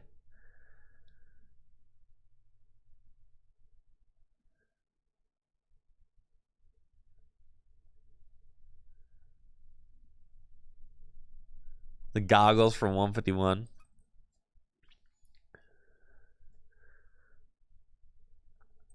It's only basics. Why did basics get the new stuff? It's just too much work. All right, okay. So I don't think it's good.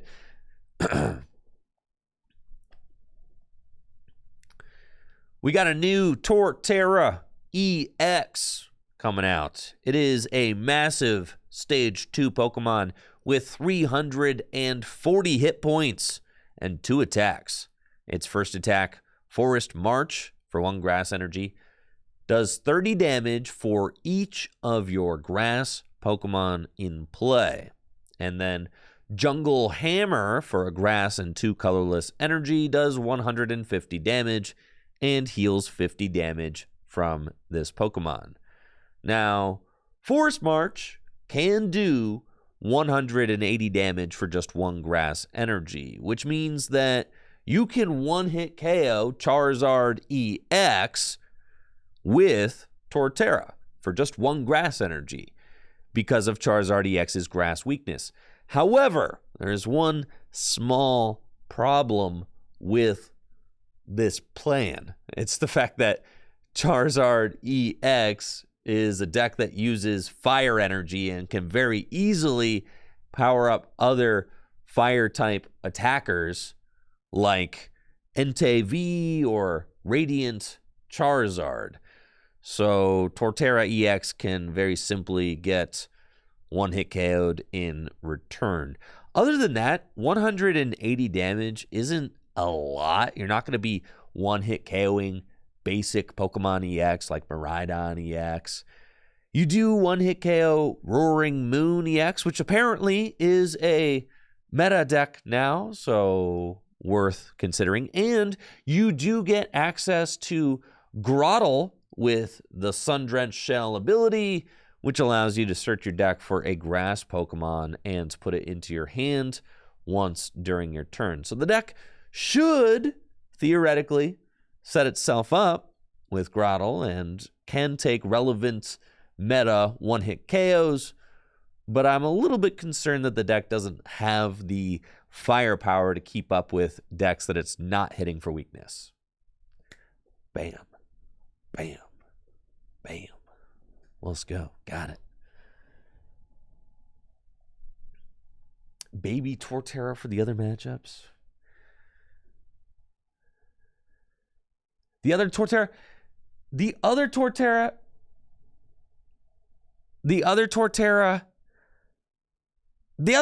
stinks.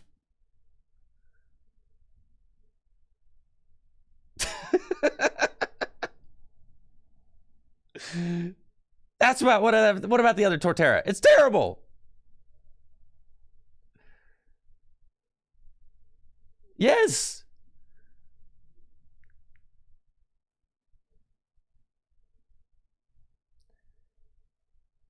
Have you guys, the other Torterra is so bad that I haven't even been able to make a YouTube video about this card. It takes 2 energy. We use it in GLC all the time. Yeah, not in standard. You guys are going to look me in the eyes and you're going to tell me that this card is viable in standard.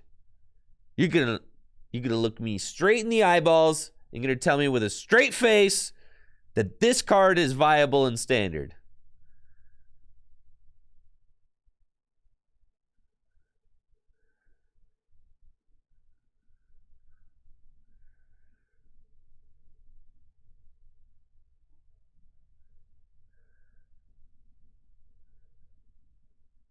Raihan is rotating.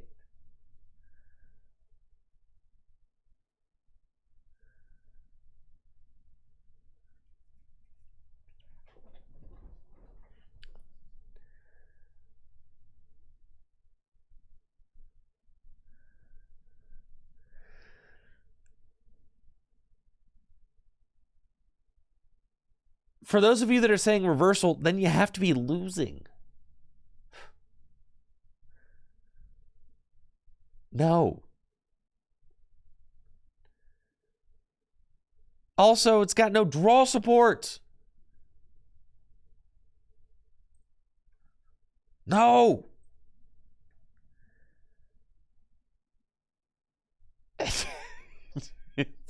To be fair, you definitely will be losing.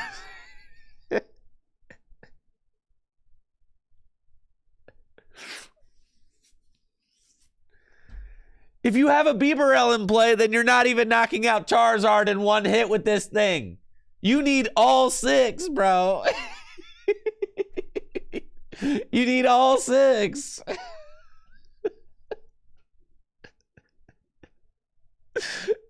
All 6. They all 6 have to be grass. All 6. It's so bad, man.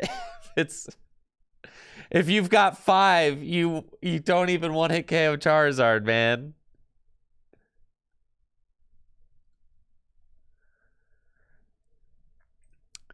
Yo, you're gonna have to put. You want draw support in this deck? You're gonna be using beautiful, beautiful. I got. Here's your. How do you smell beautiful?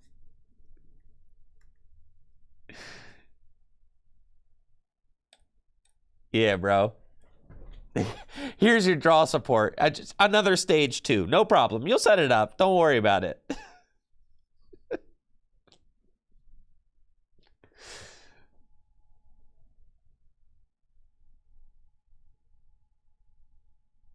Yeah, easy, easy. Just rare candy it, right?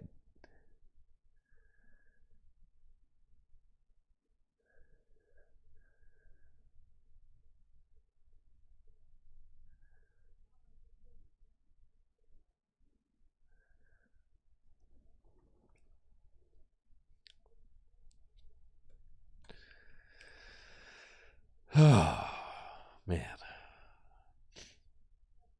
Boy, oh boy. I said what I said about Torterra, and I mean it. 60 damage to one of your opponent's bench Pokemon EX or V. How about no? Whimsicott. When you play this Pokemon from your hand to evolve one of your Pokemon, you may heal all damage from your active grass Pokemon. Alright. There's a new Whimsicott with the uplifting heal ability that says when you play this Pokemon from your hand to evolve one of your Pokemon during your turn, you may heal all damage from your active you may heal all damage from your active grass Pokemon. If you do, discard all energy from that Pokemon. This seems like it's intended to be played with Torterra, but in my mind, I'd just rather play Turo and just pick up my Torterra line with a supporter, using a stage 1 to basically do what Cheryl did. Feels kind of bad because it takes up more deck spots than Cheryl or Turo do. So I think that this Whimsicott is just a gimmick and not actually going to be good with Torterra.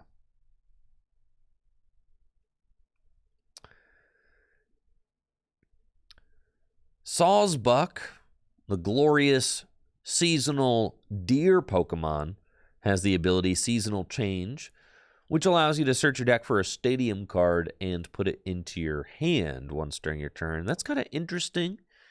If they print stadiums that are so powerful that they are worth searching out of the deck with an ability, then maybe Sawsbuck could see play. But as it is right now, I don't know that there's any stadium cards that are that essential to search out that it would warrant putting a stage 1 in your deck just to get them.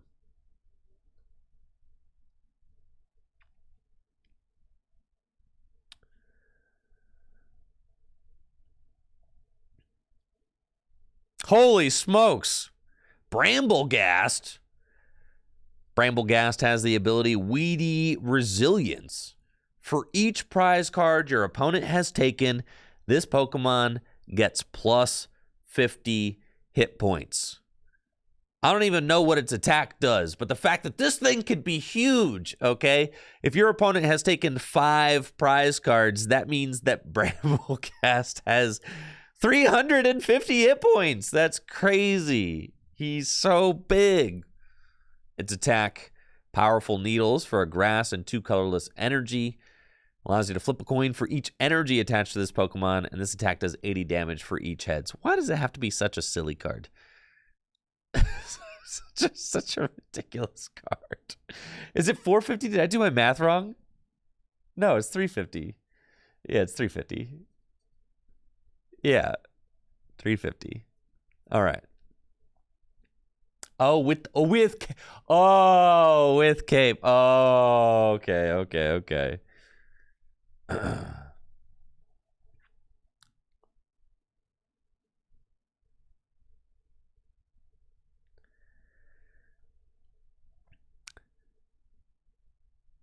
Now, I think this card is a little bit of a meme. I'm going to be honest with you. If your opponent has taken 3 prize cards, I guess 250 HP is still a lot. I don't really see this card being super playable in standard format because its attack is just not very good. You could maybe concoct some sort of healing stall deck with it, but I think that Snorlax Stall is just going to be the better stall deck when it comes to denying your opponent prize cards. Bramblegast could see play in Grass Gym Leader Challenge decks as a sort of finisher.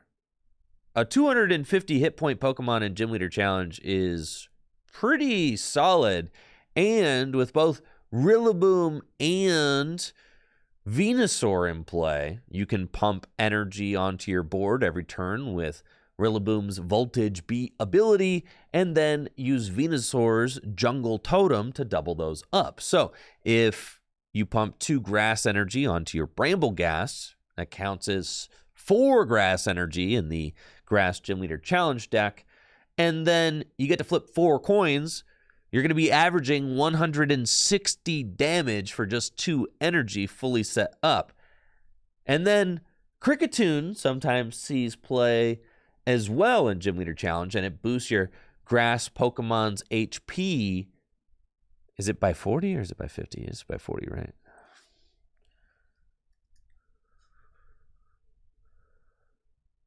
Yeah, by 40. Cricketune boosts your grass Pokemon's HP by 40. With Cricketune in play, and after your opponent has taken 5 prize cards, you're talking 390 HP. And then you could even put a luxurious cape on it. You could give it 490 hit points. That's just such a crazy number, you know? Like, that's just, it's unreasonable. So maybe Bramblegast could see some play in very funny Gym Leader Challenge decks.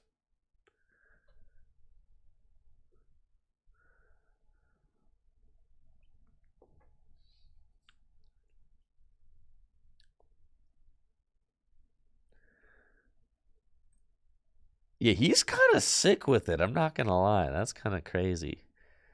Certainly, it's a me. Yes, it's not standard compatible. I'm going to be 100%. That is not it. That is not a standard card. But in Gym Leader Challenge, he's funny.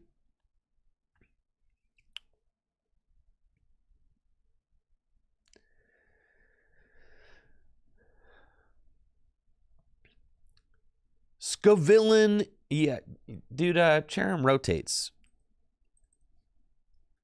It's from, like, Battle Styles. Yeah.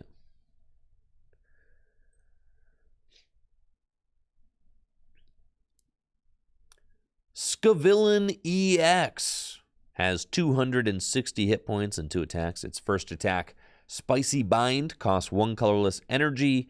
Your opponent's active Pokemon is now burned. The defending Pokemon can't retreat during your opponent's next turn. And then Two-Faced Crash. For 2 grass energy, does 140 damage. And you get to discard a random card from your opponent's hand and discard the top card of your opponent's deck. Unfortunately, this card is more silly than good.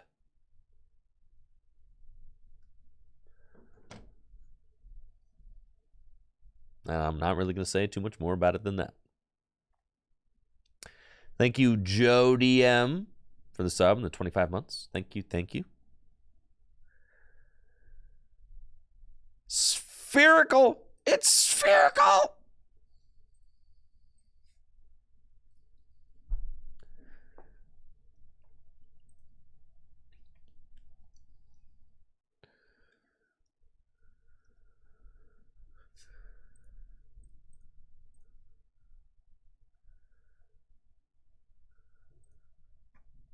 Game Sphere.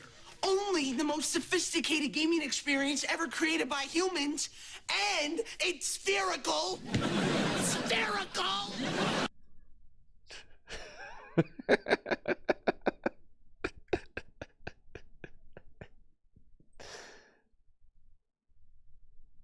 And it's spherical!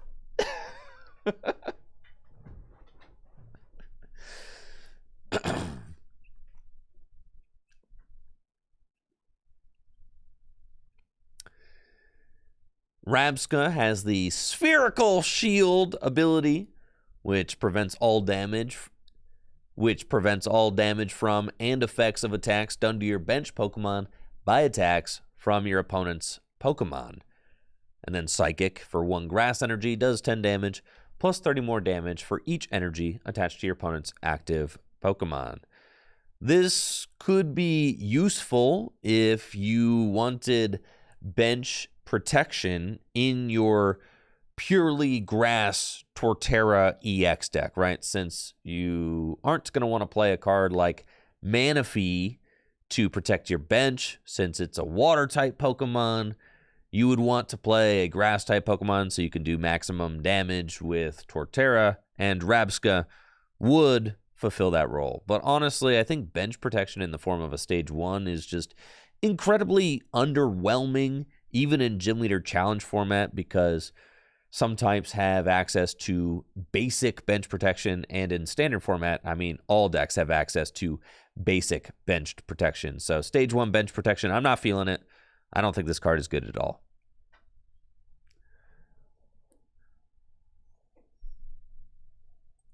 It is Jirachi and Manaphy all in one. I guess, okay, sure.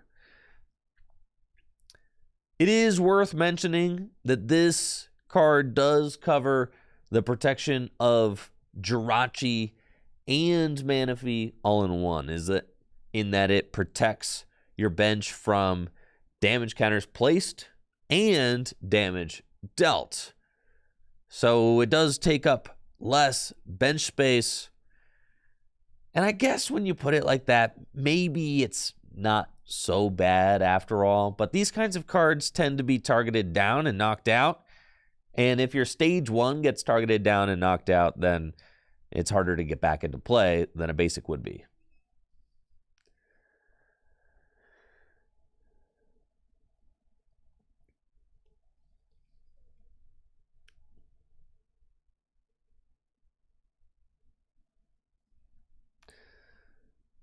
Grass Gym Leader Challenge.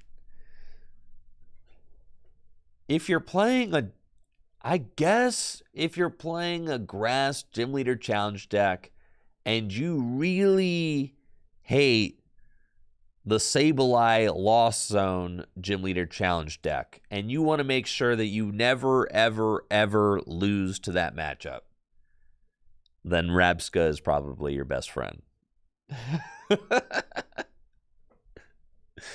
Yeah, I guess. That's for sure. You never want to lose.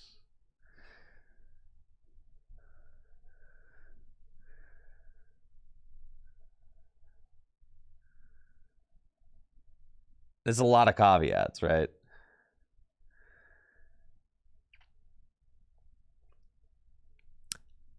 I'm going to talk about all of the future Pokemon all at once, I think.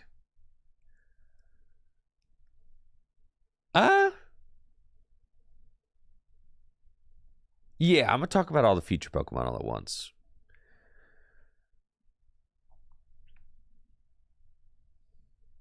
Talk about them together.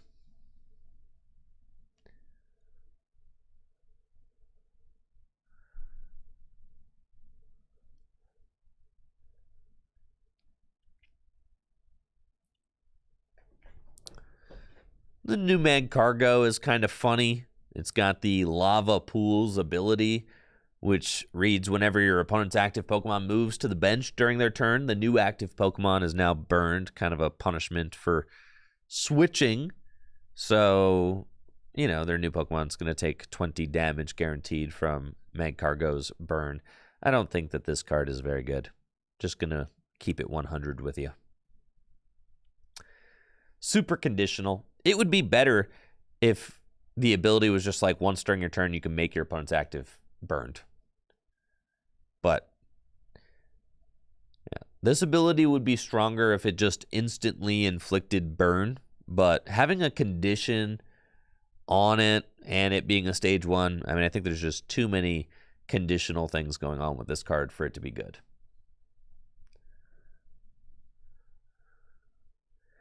I think because there are cards that just inflict burn, and there are cards that just inflict poison. Those cards are just better.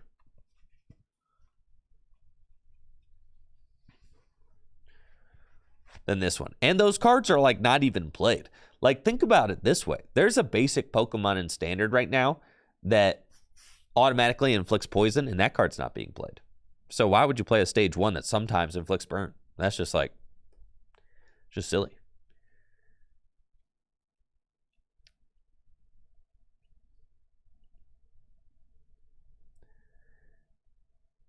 It automatically inflicts poison if it has a tool on it. That's just so easy. That's like easier than evolving a stage 1 into play.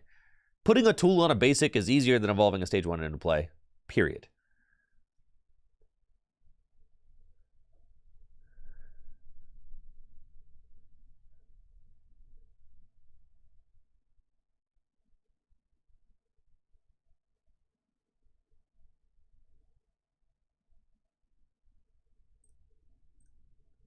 Very cute Victini has got the Flippity Flap attack. For 1 colorless, shuffle your hand into your deck and draw 6 cards.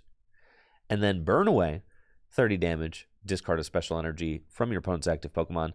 Special energy hate is always worth noting because special energy tends to be extremely strong in the Pokemon TCG. So nice to know that there is a Victini which has a little 1 energy punch that can discard a special energy and also get you out of a dead hand.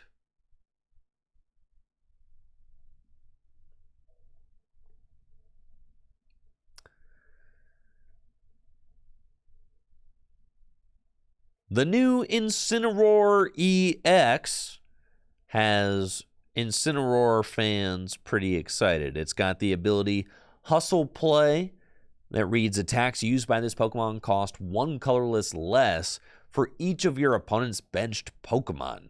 And then its attack Blaze Bomb costs a fire and 4 colorless energy, so 5 energy, and it does 240 damage, and your opponent's active Pokemon is now burned. So effectively 260 damage. With the Hustle Play ability, it's possible to use this attack for just 1 fire energy if your opponent has 4 benched Pokemon in play. And since Path to the Peak is rotating out of Standard format, there won't be any easy way to turn this Hustle Play ability off. So if your opponent is setting up their board and playing with a full bench, you will consistently have access to a 1 energy attack that does 240 damage plus burn.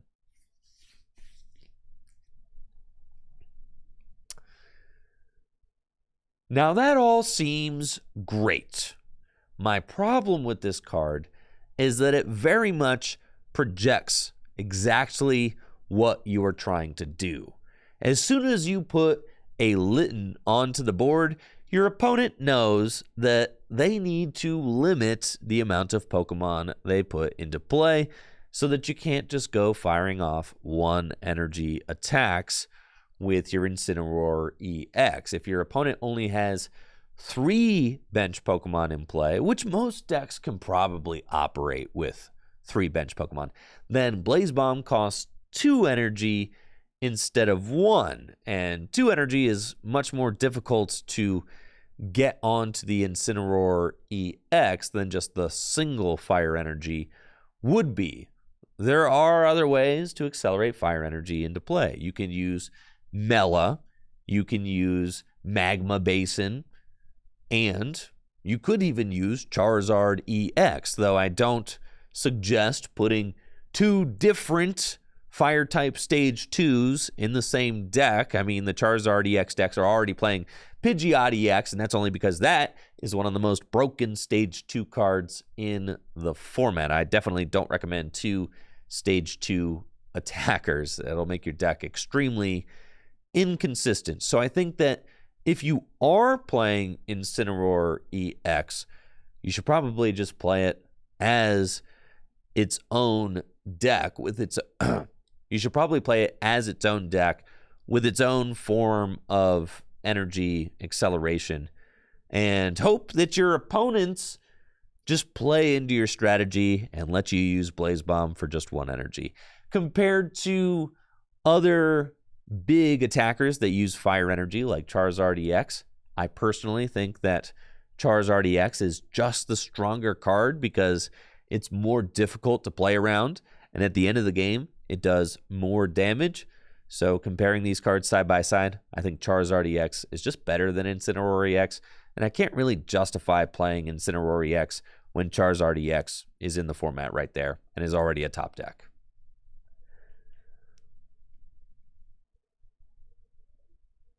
That's what I think. I don't think this card's good. I think it's kind of trash. I'll be honest with you. Bulk. This thing's got bulk written all over it. You, sir. Bulk. I didn't say Charizard was a fire deck. I said it's a deck that uses fire energy. You are bulk.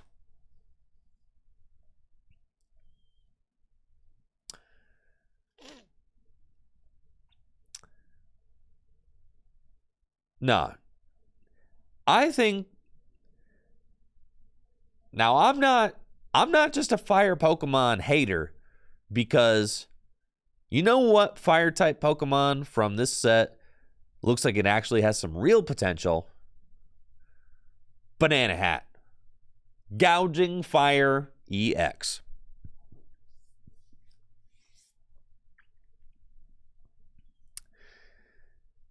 Gouging Fire EX is a basic ancient Pokemon with 230 HP and 2 attacks. Its first attack, Heat Blast, does 60 damage for a fire and a colorless energy. And its second attack, Explosive Fire, costs 2 fire and a colorless and does 260 damage, with the drawback being this Pokemon can't use Explosive Fire again until it leaves the active spot. This card, like Incineroar, is effectively doing 260 damage. I mean, they have the same damage output, except Gouging Fire EX is a basic and has all of the benefits of being an ancient Pokemon. That means you can pair this card with Ancient Booster Energy Capsule to give it 290 base HP. You can use Professor Soda to accelerate energy from your discard pile to Gouging Fire EX. You still have access to Magma Basin to accelerate extra energy into play, as well as Mela. So there are ways to get fire energy into play. And hitting for 260 damage on a basic Pokemon is really good. I mean, compare a basic Pokemon to a stage 2. This is obvious, right? Incineroar EX, stage 2 Pokemon. It's got more HP, but with Ancient Booster Energy Capsule, you can get pretty close. It just takes way less setup, and you have way less board vulnerabilities when you have a gigantic basic like Gouging Fire EX in play. The board presence of a card like Gouging Fire EX is just absolutely nuts, and the fact that it can start doing 260 damage early on in the match is pretty crazy in my opinion. 260 damage is a real good number to hit, as it completely clears all basic Pokemon EX and basic Pokemon V in the format. Typically, Charizard EX can have a tough time knocking out basic Pokemon V and basic Pokemon EX early on in the game. They have to play cards like Defiance Band and wait for the opponent to take a knockout first until they can start hitting those numbers. But with Gouging Fire EX, Charizard EX can just use Infernal Rain, accelerate energy onto Gouging Fire EX, and then bam, you're hitting for 260 damage. Just absolutely crazy. You can also play Gouging Fire EX alongside cards like Roaring Moon EX, which is also an ancient Pokemon and uses Professor Sada to accelerate energy into play.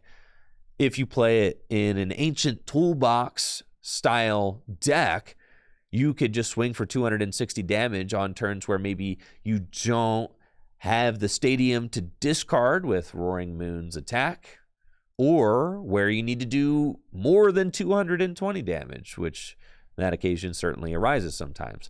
I could see these kinds of ancient toolbox style decks really starting to take shape in our next format.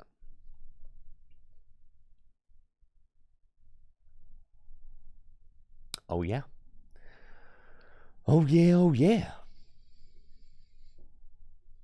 Skeledirge, I'm a Skeledirge hater.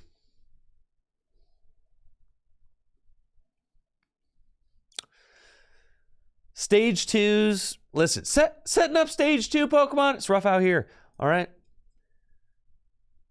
It's rough out here for Stage 2s. You got Charizard, you got Guardy. Only the most broken Stage 2s survive. Just because a Pokemon's a Stage 2 doesn't mean it's playable. It's got to be totally broken.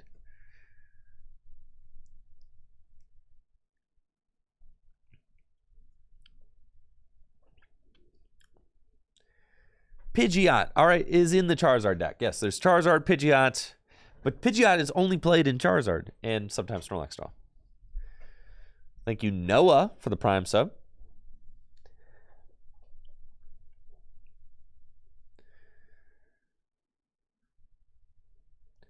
What's up, Franzen? Yeah, you're going to want to check out Limitless TCG.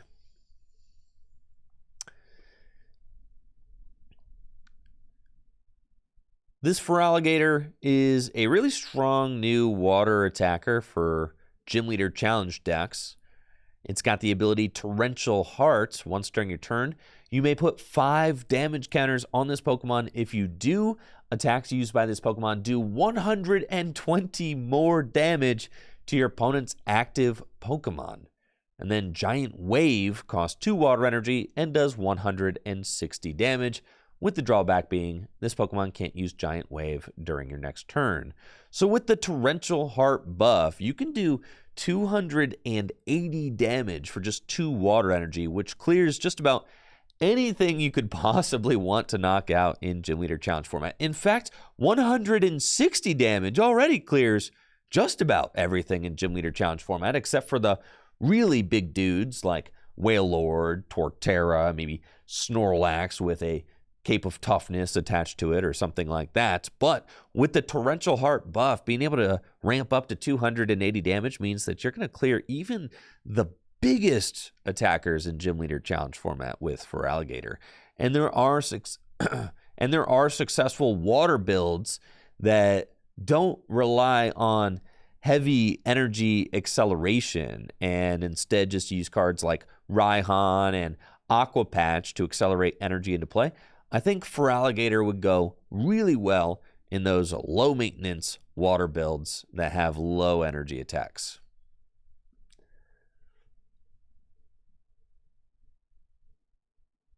No, this card is not standard. No. Listen, the Pokemon TCG is in a pretty good spot right now, but I don't think we're in the spot where you're going to have single prize attacking Stage 2 Pokemon that are not named Shining Arcana Gardevoir. It's just not, we're not there yet. Especially ones that take 2 energy to attack. It's not happening. Okay. It's not happening. No. I don't think you're, standard. No. It's not happening. Not in standard. There's still too many good decks in standard.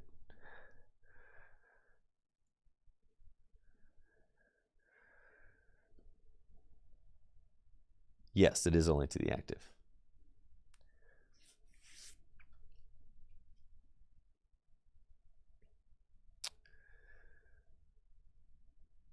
Okay.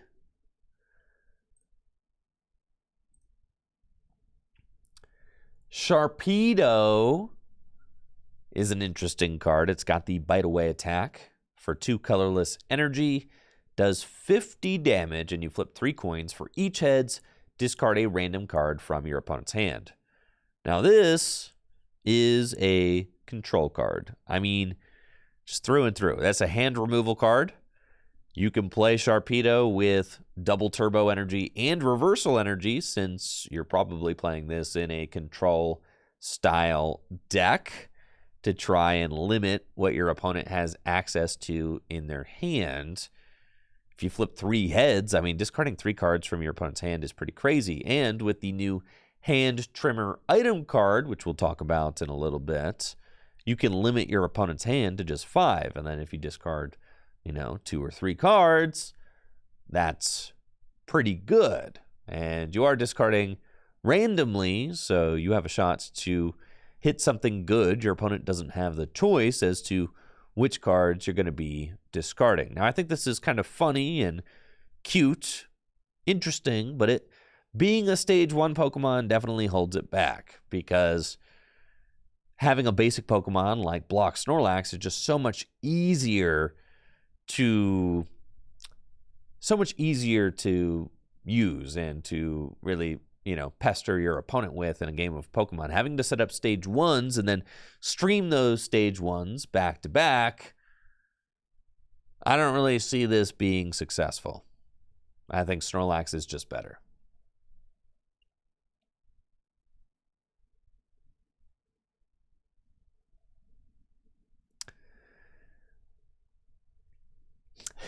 Brady, I think you're probably right there, Brady. I don't think this card would see play in a Sharpedo-only format. That's pretty fire.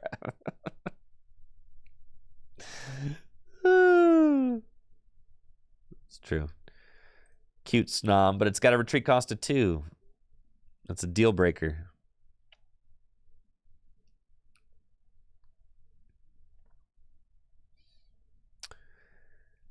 Wiglet searches your deck for an item. That's interesting. Palafin.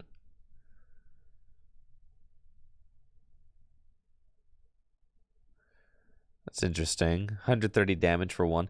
I don't think that this Palafin is nearly as good as the other Palafin, but I mean, it's at least kind of interesting. You could play it in Gym Leader Challenge, but I think the other Palafin that does 210 for 2 is just better. And Jet Punch for 1.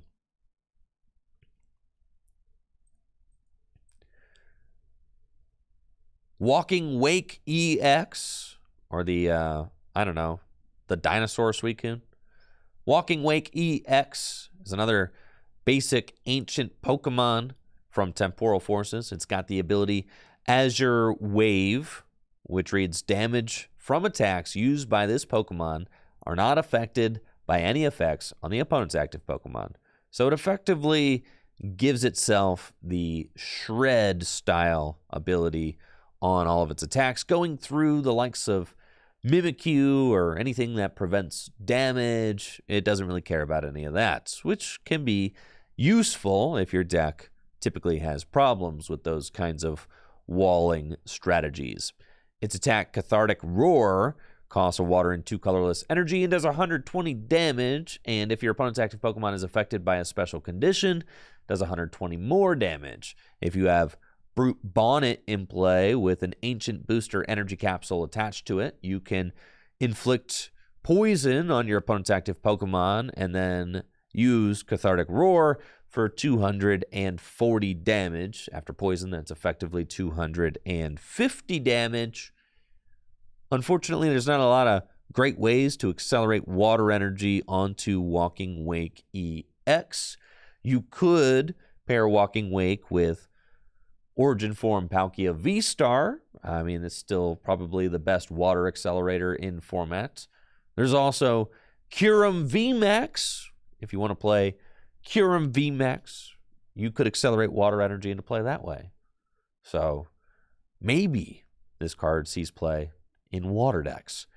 but I think the premier ancient basics right now are Banana Hat and Roaring Moon EX. Oh, I guess there's Sada. Okay, there's Sada. Yeah, okay, there's Sada. There's Sada. But it's just not as good as Banana Hat, all right? There's Baxcalibur too. Who cares? All right, fine. Okay. Walking Wake. Fine. Here we go. Take 2. Walking Wake EX is another basic ancient Pokemon. It's got 220 HP and the Azure Wave ability, which reads damage from attacks used by this Pokemon are not affected by any effects on your opponent's active Pokemon. So a great card to get through any sort of walling ability. You can knock out Mimikyu, stuff like that. Its attack, Cathartic Roar, costs a water and 2 colorless energy and does 120 damage, plus 120 more damage if your opponent's active Pokemon is affected by a special condition. You can pair this card with Brute Bonnet, which can poison the opponent's active Pokemon if it has an Ancient Booster Energy Capsule attached to it, which can allow you to do 240 damage consistently, plus poison, effectively 250. I think if you're powering up a basic Pokemon to attack, in my opinion, especially with Sada or, other forms of energy acceleration, you just might as well be using the best basic attackers in format. In my opinion, those are Roaring Moon EX, Gouging Fire. I think Walking Wake is just the weakest of the 3. It does provide a useful ability, being able to shred through abilities like Mimikyu's, but all in all, I think it's probably just not worth playing.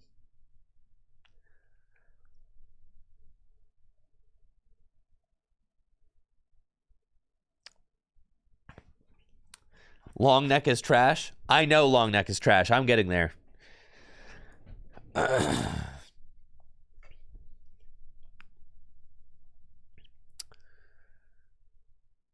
Raichu from Temporal Forces. Raichu from Temporal Forces is a super interesting card, actually. It is a 130 hit point stage 1 with the Entangling Bolt attack that costs a lightning and a colorless energy. It does 50 damage to each other Pokemon in play, including your own, with any damage counters on it.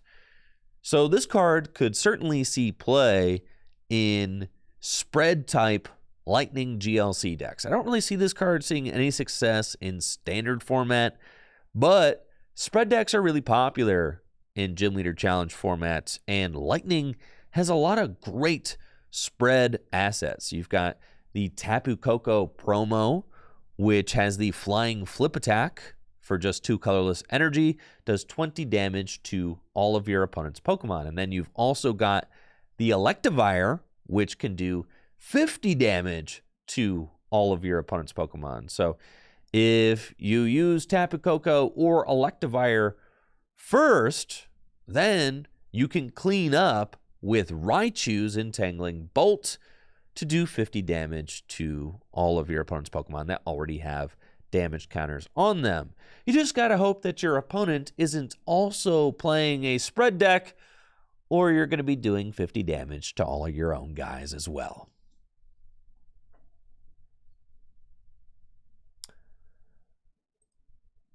Man, Toxtricity stinks. I don't care about no Toxtricity, bro.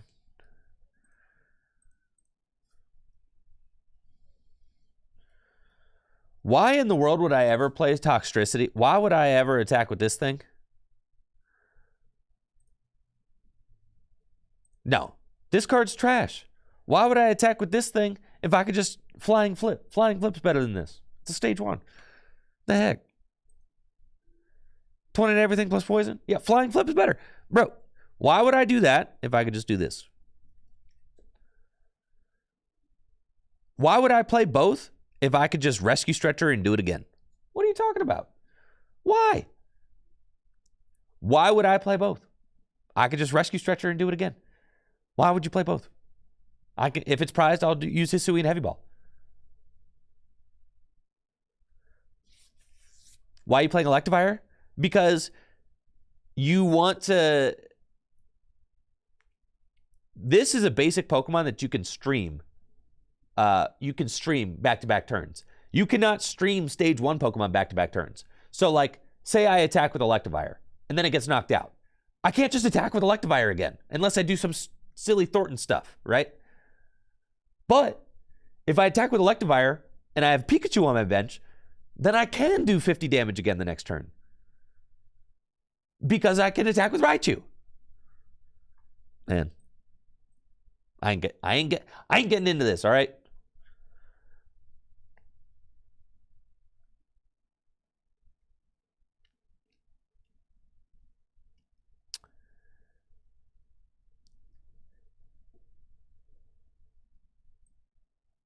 This Electivire is not very good.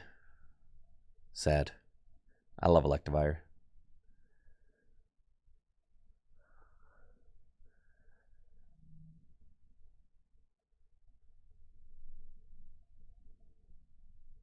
Jake, I'm not taking your bait. This is low effort bait, bro.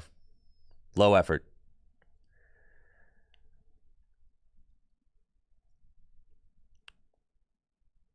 They're not even remotely the same thing. All right. This is just not good. There are other cards that do this kind of stuff. That's just bad. TM Turbo Energize is just better than that.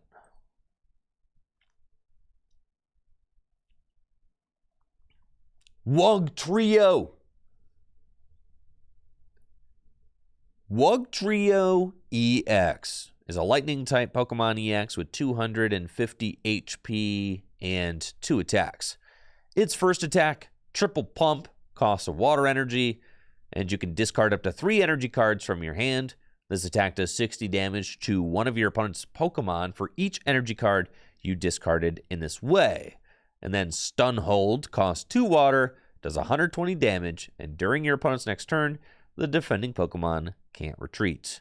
I think this card is supposed to be played alongside Golden Go EX, as Golden Go EX can use its Make It Rain attack to do a ton of damage to the opponent's active Pokemon. And it requires that you discard energy cards from your hand. Wugtrio EX has an attack that costs water energy and also does more damage, but to the opponent's bench for the amounts of energy that you discard from your hand. Unfortunately, it is capped at 180 damage, but this card could be used to clean up bench sitters like Lumineon V or maybe Squawkabilly EX, Pokemon that are used to help support and then kind of just sit there on bench waiting to get knocked out. I don't know that Wugtrio EX is necessarily worth it, but it is an interesting option for Golden Go decks since it kind of fits right in, as Golden Go doesn't require that you discard any specific type of energy, just that it's basic. So you can very easily run water energy alongside metal energy in your Goldengo deck to accommodate Wugtrio.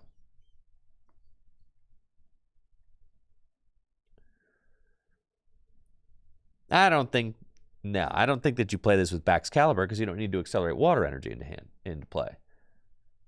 Yeah, you play it with Goldengo. You play it with a card that just draws a lot of, you play it with Goldengo. That's just what you would do with it. Right?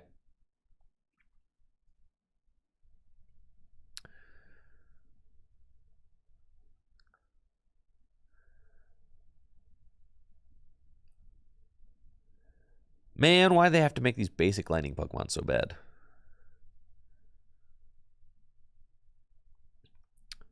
Mr. Mime has the Mime Show attack. For 1 colorless energy, your opponent reveals their hand, and you may use the effect of a supporter card you find there as the effect of this attack.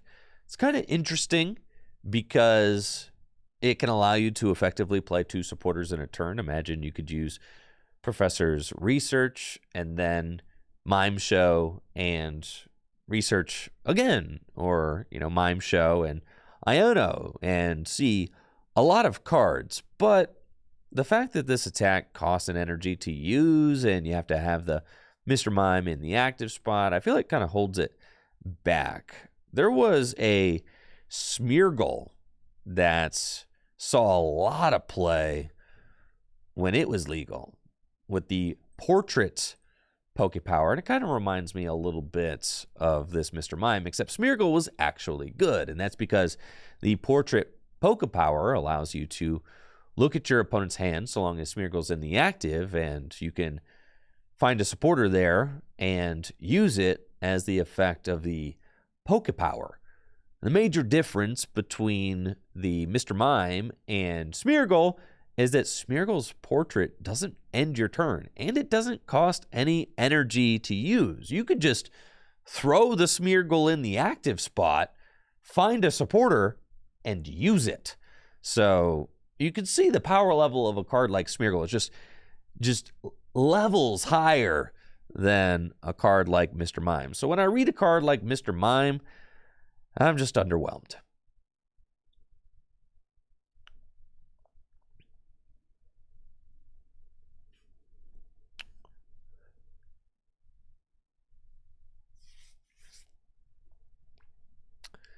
Bronzong. Ooh, Evolution Jammer. It's fun.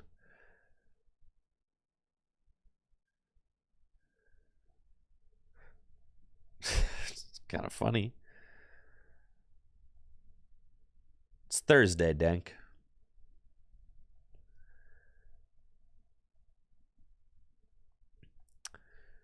Reuniclus is a super interesting new Stage 2 Pokemon with the Summoning Gate attack. It costs 1 colorless energy, and you can look at the top 8 cards of your deck and put any number of Pokemon you find there onto your bench. Any number of Pokemon. Top 8. Doesn't matter if they're basics, Stage 2s, Pokemon EX, Pokemon V-Star, anything like that. That's crazy. As kind of silly powerful as that effect could be, I still don't really see this card being good. I mean, maybe, but you do have to set up Reuniclus. So Reuniclus only really gets good, in my opinion, if there's some sort of just absolutely obnoxious combo that you can summon into play that would become almost invincible once set up, right? Like if there's some combo that involves like a whole bunch of Stage 2 Pokemon, like you need like 5 different Stage 2 Pokemon in play, and then you can kind of get this Exodia-like board state, Reuniclus is probably your best bet for setting that up, right? But once you get Reuniclus up and going, and then get all of these crazy Stage 2s or whatever into play, that attack better just win you the game. Because if it doesn't, like, you're wasting a lot of time. Think about other decks in the format are evolving like Charizard EX into play and are like attacking right away. Reuniclus is only 120 hit point Stage 2 Pokemon, and it doesn't do any damage. So, like, you better be summoning a board state that is going to be extremely difficult for your opponent to deal with. Otherwise, I think this card is kind of just, I don't know if I saw that. Taika, thank you for the sub. I know it was like 40 minutes ago, but thank you. I think I missed you. I appreciate that. Thank you, Taika.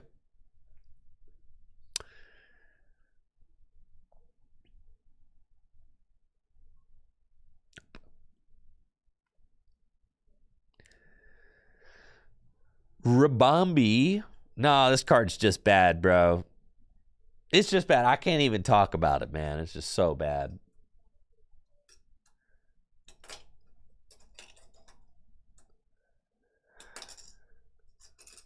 It's so bad. No. Because it's if the defending Pokemon. If the defending Pokemon is knocked out, absolutely not. I played great. It does reset if it goes to the bench. Yes.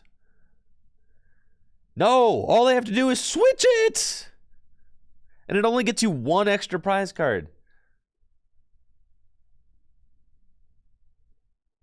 Because you're wasting a turn by doing this, which you could be taking a prize when you're doing that attack. And then you have to attack again the following turn. Yeah, it's so bad.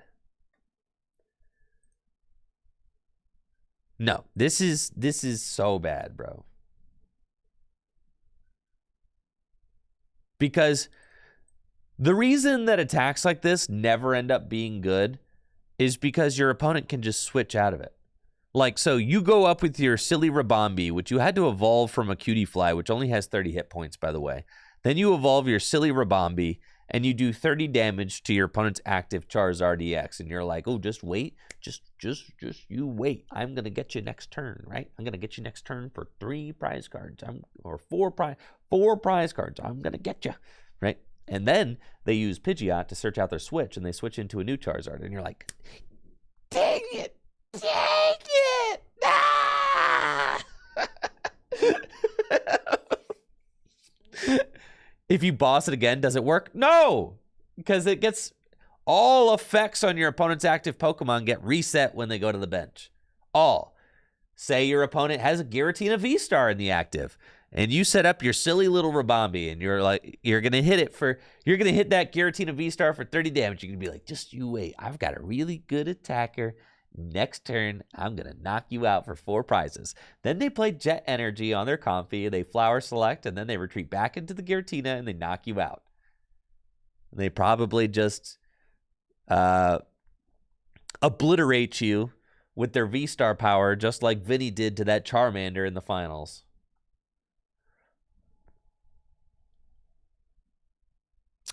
Poor Charmander, bro. Didn't need all that.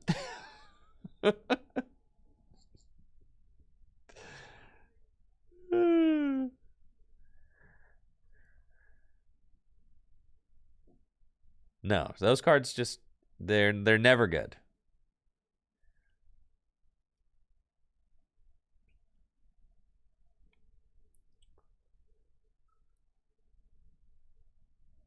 Bad.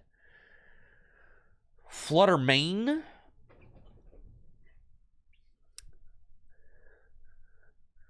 Fluttermane is a basic ancient Pokemon with the ability Witching Hour Flutter, which reads, as long as this Pokemon is in the active spot, your opponent's active Pokemon has no abilities except for Witching Hour Flutter. Its attack, Flying Curse, costs 3 colorless energy, does 90 damage, and places 2 damage counters on your opponent's bench Pokemon in any way you like. This is an incredibly soft ability lock. They don't make good ability lock like they used to, man. Garbodor used to shut down all abilities. At least Galarian Weezing shut down all abilities when it was in the active spot. Fluttermane only stops your opponent's active. Fluttermane only stops your opponent's abilities so long as that Pokemon is in the active spot. They can simply retreat that Pokemon and then use its abilities. So this is like a very narrow ability lock, as your opponent has some very clear ways to play around it. And for that reason, I think this card is totally trash.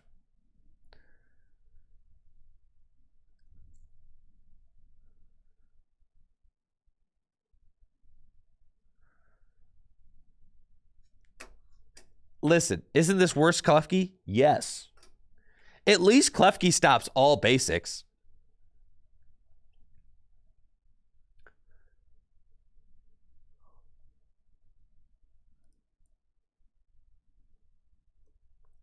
Yeah, Klefki is just a better card, and Klefki's not even played right now.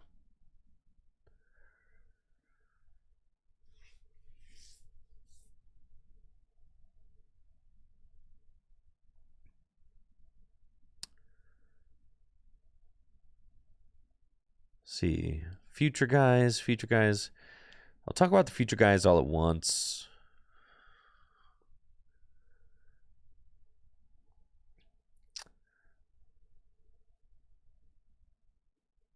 there's a new Relicanth with the ability Memory Dive, which reads, each of your evolved Pokemon can use any attack from its previous evolutions.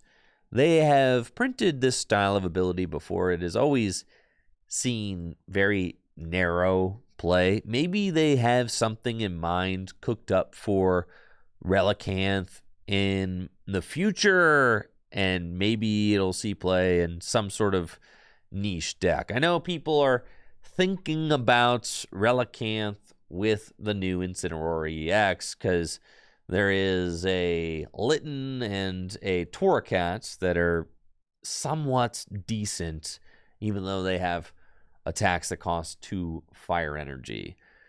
I don't think that combination is particularly good or has any merit, but Relicanth is just kind of an option that is available in the format, something that you're going to want to think about whenever evolution lines come out, because it will always be an option for you to play Relicanth and use attacks from an evolution's previous, evolution thing.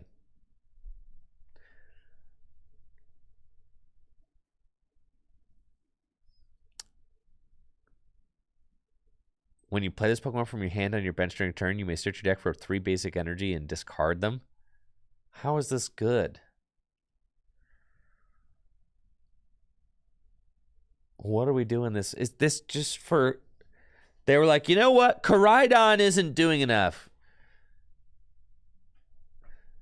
Creatures was like, you know what? We designed these Miraidon EX cards and Koraidon EX, and Miraidon, it's out here doing things, but Koraidon is not doing anything. So let's try to give it a little nudge. Yeah, I don't know. I think this Drillbur is just not very great. But if you are playing a deck where you need to get fighting energy in the discard pile, then I guess this makes sense. It does make sense when paired with Sada also. You can use Drillbur to get fighting energy into your discard piles so that then you can Sada them into play. If you are still hung up on Copium that the long neck giraffe Raikou thing is going to be good, then maybe Drillbur can get fighting energy into the discard pile so you can accelerate them onto your long neck fellows. But I'm sorry to disappoint you. Long neck fellow is not going to be good.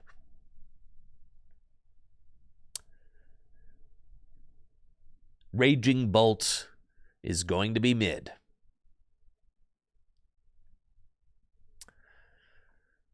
Yes, sir.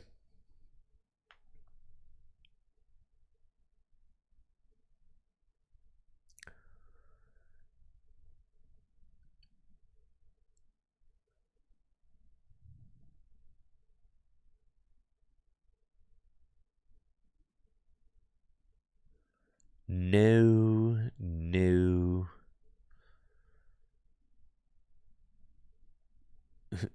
40 damage plus 80 for each fire attached to this guy? It's kind of funny. Great Tusk? No, that's the bad one. This is the good one. I guess what you have to play Sada every turn? That's terrible.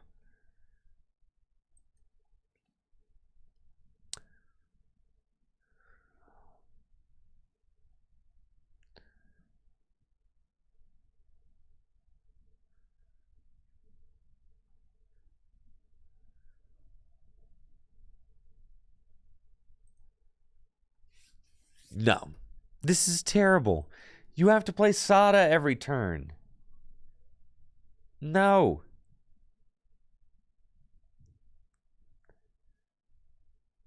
Or like, is the Hapu, is that an ancient supporter?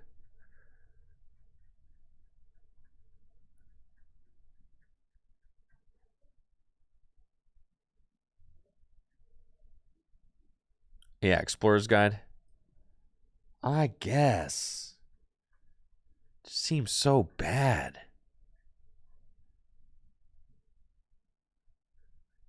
No, it's no way. Discard 4. It's horrendous.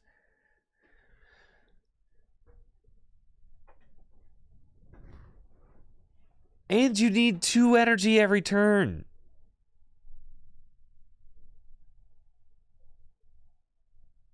You need to, if this, I would say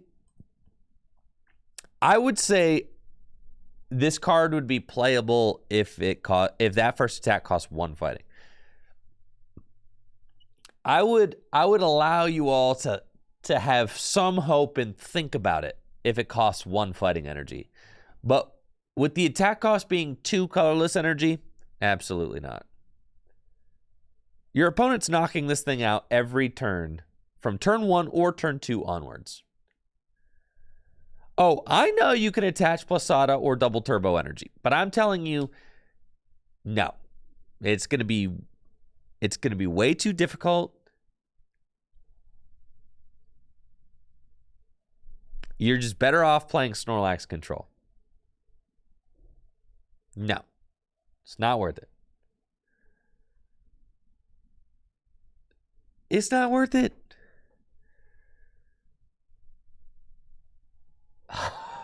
Disagree. Milling 4 a turn is not enough.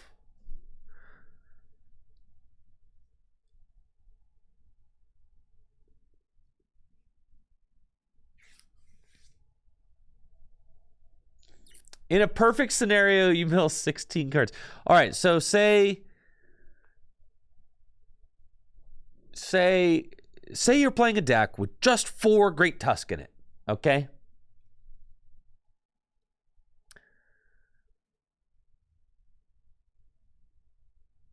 And you have like 4 counter catchers.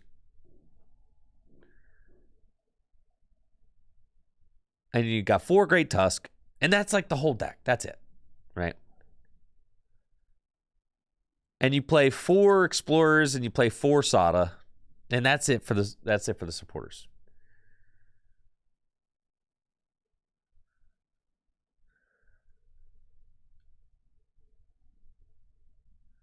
Yeah, 4 gears to go get them.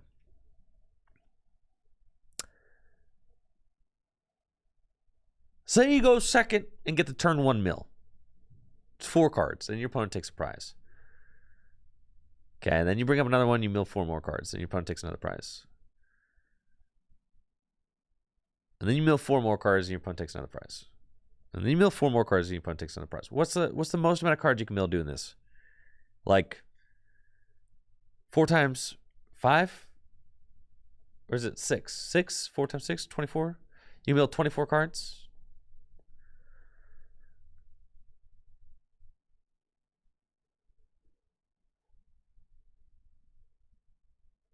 Who says your opponent can knock out that many? All they have to do is rare candy into Charizard.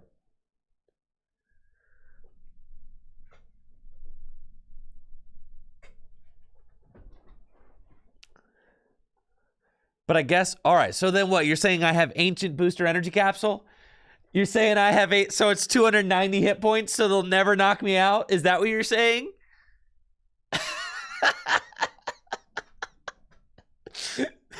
That's what you're saying.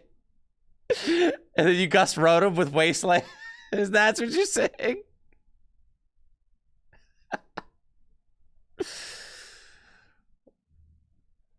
All right, fine.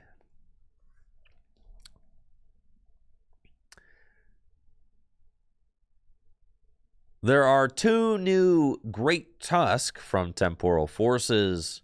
One mills cards, and the other one is just a solid attacker. The first one has the Ground Collapse attack for 2 colorless energy. You discard a card from the top of your opponent's deck, but if you played an Ancient Supporter card from your hand during this turn, you discard 3 more cards. The other attack costs way too much energy and does 160 damage. We're really just here to talk about Ground Collapse. So you can mill 4 cards a turn, so long as you can power up Great Tusk and play an Ancient Supporter from your hand every turn. And there are 2 primary Ancient Supporters to choose from. Why am I forgetting what the Sada card is called? Sada's Vitality, yeah. The Sada's Vitality, and There is Professor Sada's Vitality and Explorer's Guidance. Explorer's Guidance is a new supporter card from Temporal Forces that allows you to look at the top 6 cards of your deck, put 2 of them into your hand, and discard the other cards. Discard the other cards. Sada's Vitality accelerates energy from your discard pile to your ancient Pokemon, which is good because the Great Tusk does need 2 energy in order to attack and mill cards. If you play an Ancient Booster Energy Capsule on your Great Tusk, it'll have 190 HP, which is kind of annoying for some decks to deal with, and you can play Great Tusk with Counter Catcher or Calamitous Wasteland and try to disrupt what your opponent is doing while you chew away at their resources. With double turbo energy and Professor Sada's Vitality, you do have a decent amount of options in order to keep this deck moving along with Ground Collapse. I'm not entirely convinced that this will be a viable mill deck, but maybe it will.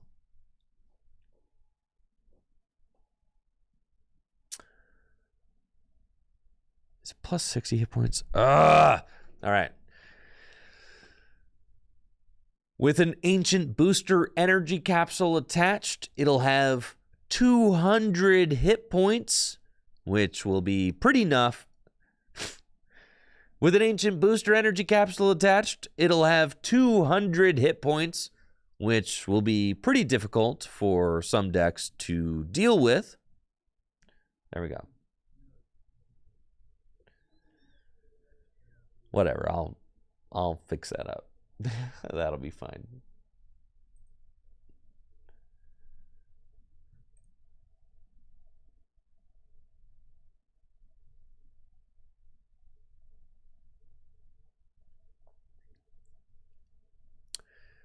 Great Tusk number 2 also has 140 base hit points and 2 attacks. First attack, Lunge Out, does 30 for a fighting and a colorless. And then Angry Charge costs a fighting and 2 colorless energy and does 80 damage plus 80 more damage if your bench Pokemon have any damage counters on them. You could play this in fighting type Gym Leader Challenge decks, especially ones that rely on Donphan's Earthquake attack to really get the game started. Earthquake does 120 damage for 1 fighting energy and places 2 damage counters on each of your own benched Pokemon. You could then follow up with Great Tusk to Angry Charge for 160 damage. So I do like that synergy there. Great Tusk can also just be really big if you put a Fighting Fury belt or maybe a Cape of Toughness on this thing or an Ancient Booster Energy Capsule. So I do think that this card could be okay in Gym Leader Challenge decks.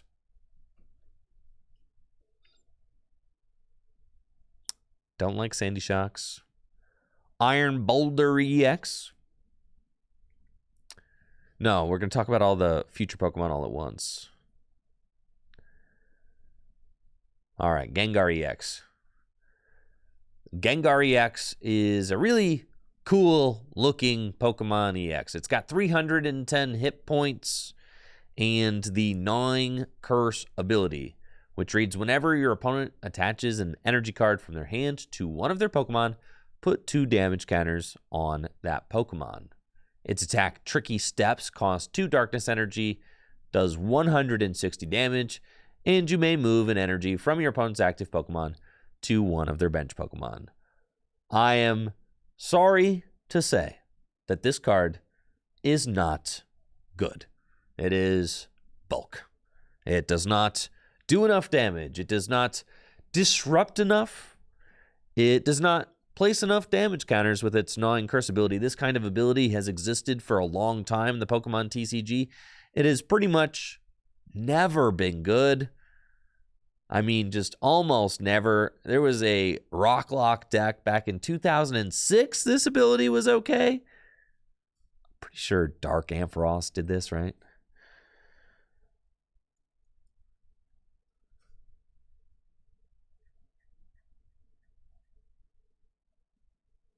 No. Because that was Evolve. That's even better. I take it back.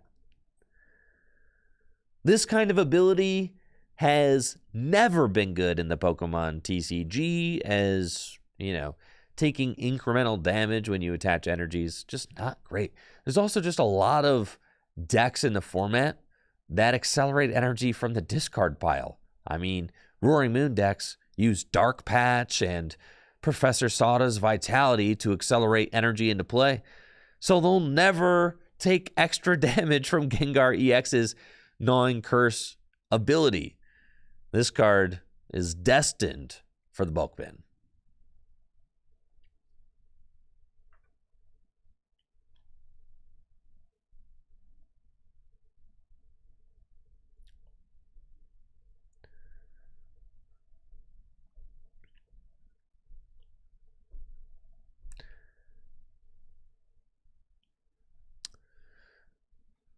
Farigiraf EX is a 260 hit points Stage 1 Pokemon with the ability Armor Tail, which prevents all damage done to this Pokemon by attacks from your opponent's basic Pokemon EX. And then its attack, Dirty Beam, costs a Psychic and 2 colorless energy and does 160 damage and 30 damage to one of your opponent's benched Pokemon.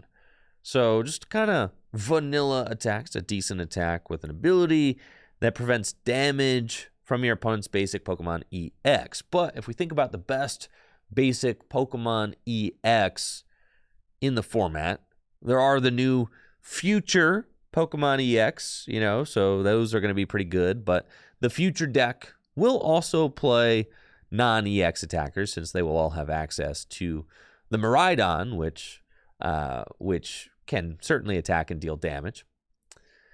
But then there are also just other threats in the metagame that are not basic Pokemon EX that Farigiraf will effectively do nothing against. I'm kind of lost. What am I talking about?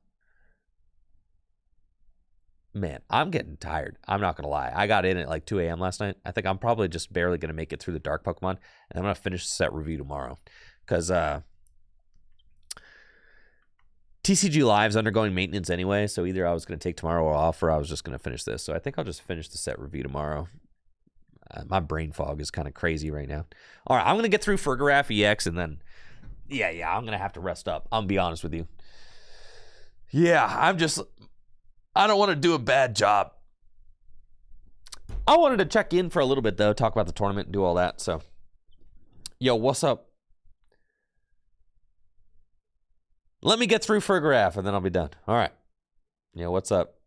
Thank you so much for the interview, Wancho. I appreciate you. All right, here we go.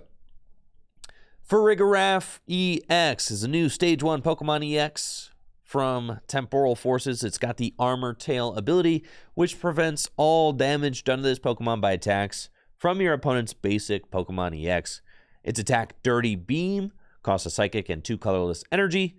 It does 160 damage and 30 damage to one of your opponent's benched Pokemon. This card could be good in a very specific metagame situation.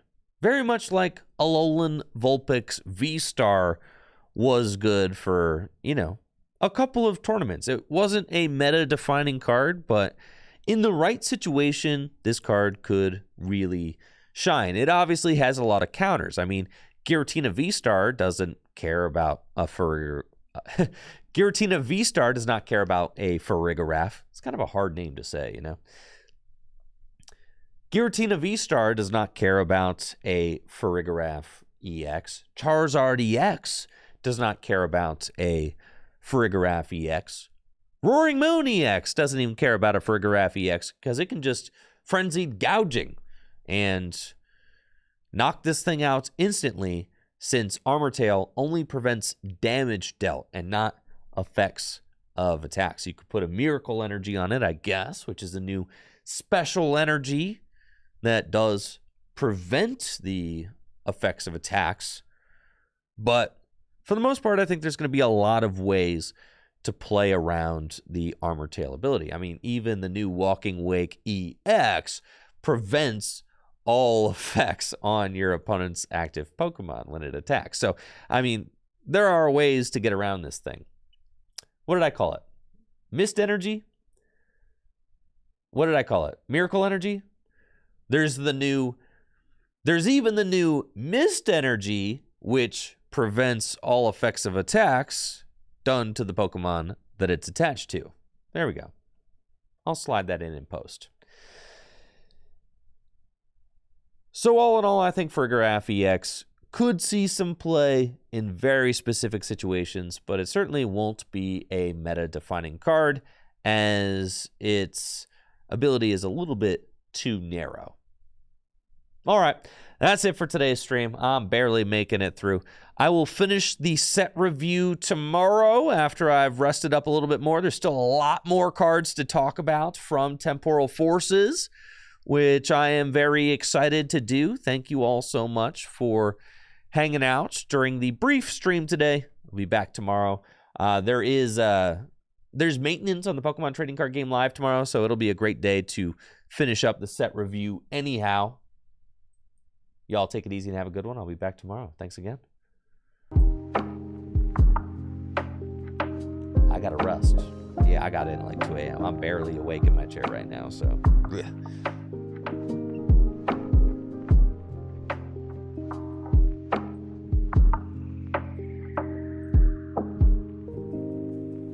Ooh, Amy's on. Let's go raid Amy.